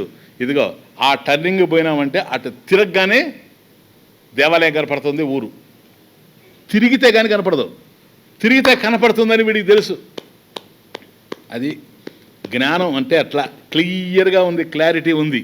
అందుకని ఏం చేస్తాడంటే ఒకవైపు బాగా అలిసిపోయి ఉన్నా, బడలికతో ఉన్న ధైర్యాత్ జ్ఞానంతో, ధృతం అంటే శీఘ్రం తొందరగాని, ధృతం గచ్చేత్ చక్క చక్క చక్క చక్క చక్క చక్క చక్క చక్క వెళ్ళిపోతూ ఉంటాడు వీడు. ఆ రెండో వాడు ఉండలా అన్య, ది సెకండ్ వన్, దీనధీహి తిష్టతి. అబ్బా, దీనధీహి పదం చూడండి ఎట్లా ఉందో. దీన అంటే దైన్యం, దీనుడు. దీహి అంటే బుద్ధి. దీనధీహి దైన్య బుద్ధి అంటే దీనత్వం. ఇంకేం నడుస్తాం లేబా, సచ్చినా మంచిదే కానీ ఇంకా మనం పోలేం. ఎందుకో తెలుసా, వీడి పని అయిపోయింది. దీనధీహి ఆ దైన్య బుద్ధితో వీడేం చేస్తాడు, తిష్టతి కూలబడతాడు. ఎంత డిఫరెన్స్ చూడండి. ఇద్దరు నడిచి వచ్చారు,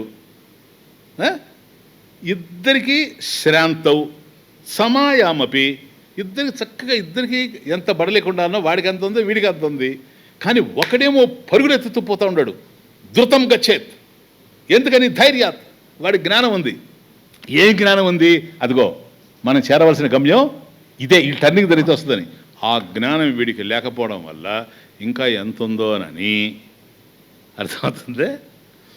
దీనధీహి దీనుడైపోయి, అన్య రెండోవాడు తిష్టతి అక్కడే కూలబడతాడు. ఇది జ్ఞానంలో ఉండేటువంటి ప్రధానమైనటువంటి విషయం, వాడికి తెలిసిపోయింది.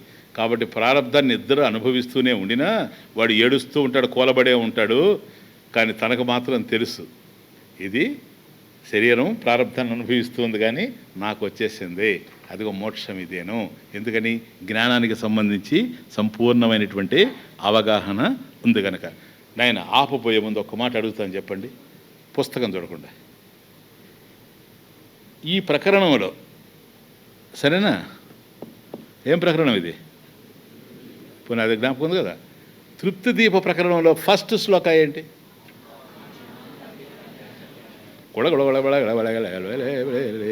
ఆత్మానం చేద్విజానీయాత్ అయమస్మీతి పురుష కిమచ్చన్ కస్య కామాయ శరీరం అనుసంజ్వరేత్. ఎవరు చెప్పారు ఎవరు చెప్పలేదు దేవుడికే తెలియాలి.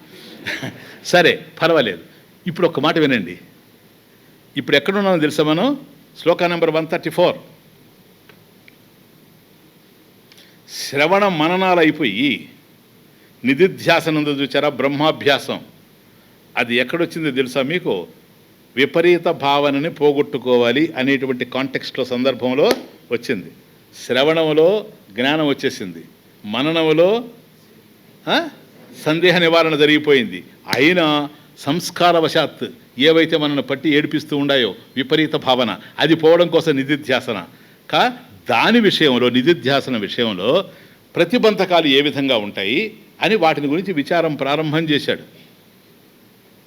బ్రహ్మాభ్యాస విషయంలో నియమాలే లేవన్నాడు. సరేనా? ఇంక దేనికైనా కర్మ విషయంలో నియమాలు ఉంటాయి, యజ్ఞం విషయంలో నియమాలు ఉంటాయి. దీంట్లో ఏ విధమైనటువంటి నియమాలు లేవు. నిరంతరం బ్రహ్మాభ్యాసమే ప్రధానంగా ఉండాలన్నాడు. ఈ రెండు విషయాల్ని ఎక్కడ ప్రారంభించాడంటే 99వ శ్లోకంలో ప్రారంభించాడు. Just listen. అప్పుడు మీకు చెప్పాను నేను, ఆత్మానం చేద్విజానీయాత్ అయమస్మీతి పురుష. ఇదిగో ఇక్కడ స్టార్ట్ అవుతూ ఉంటాడు చూడండి. అక్కడ చెప్పాను. ఇప్పుడు 134లో ఉన్నాం. అంటే 35 శ్లోకాలు నిధిధ్యాసనలో, బ్రహ్మాభ్యాసంలో, సరేనా, ఏ నియమాలు లేకుండా నిరంతరం బ్రహ్మాభ్యాసంలో ఏ విధంగా ఉండాలి అనేది ఇక్కడికి తీసుకొచ్చి ఇక్కడ వదిలేశాడు. ఇక్కడ 134వ దగ్గర అప్పటికి ఏమైంది? నిధిధ్యాసనకు సంబంధించి కూడా సంపూర్ణ జ్ఞానాన్ని ఇచ్చేశాడు. క్లియర్? శ్రవణ మనన నిధిధ్యాసన విషయంలో ఇంతకన్నా ఇంకెక్కువ ఎక్కడో నేర్చుకుంటారని నేను అనుకోను. సంపూర్ణంగా ఇచ్చేశాడు. తర్వాత 2 లైన్స్ ఏంటి? కిమిచ్చన్, కిమ్ ఇచ్చన్, దేన్ని కోరి, దేన్ని ఆశించి, కస్య కామాయ, ఏ భోగం కోసం, శరీరం అనుసంజ్వరేత్, ఈ దేహాన్ని కష్టపెట్టాలి. అది ఫలం, అది కదా. ఇంక పెట్టాల్సిన అవసరం లేదు. ఎందుకని? నువ్వు పొందాల్సింది పొందినవాడు అయిపోయావు. ప్రాప్తస్య ప్రాప్తి, పొందినవాడు అయిపోయావు కాదు. ఆ ఫలం ఏంటో ఆ నెక్స్ట్ 2 లైన్స్ ఉన్నాయి చూసారా? ఆత్మానం చేద్విజానీయాత్ అయమస్మీతి పురుష. Here it ends, it is ended. ఇక్కడ 134, 135 నుంచి స్టార్ట్ అవుతున్నాడు. ఏమని? కిమిచ్చన్ కస్య కామాయ శరీరం అనుసంజ్వరే. చూచారా ఎంత డీటెయిల్గా పోతా ఉందో? స్వామి, ఇది ఎట్లా తెలుసు మీకు? సాక్షాత్ కృతాదాత్మదీహి సమ్యగ్ అవిపర్యయ బాధిత కిమిచ్చన్ కస్య కామాయ శరీ అనుసంజ్వరే. క్లియర్? ఏనైనా కాబట్టి దీని యొక్క ఫలితాన్ని ఇంకా చెప్పడానికి ప్రారంభం అవుతూ ఉన్నాడు. ఇప్పటి వరకు చాలా అద్భుతంగా నడిచిందని నేను అనుకుంటున్నా. ఫలితం గనక, ఫలం గనక, జ్ఞానఫలం గనక ఇంకా అద్భుతంగా నెక్స్ట్ వీక్ నుంచి ముందుకు పోతుంది. ఓం పూర్ణమదః పూర్ణమిదం పూర్ణాత్ పూర్ణముదచ్యతే పూర్ణస్య పూర్ణమాదాయ పూర్ణమేవావశిష్యతే. ఓం శాంతి శాంతి శాంతి.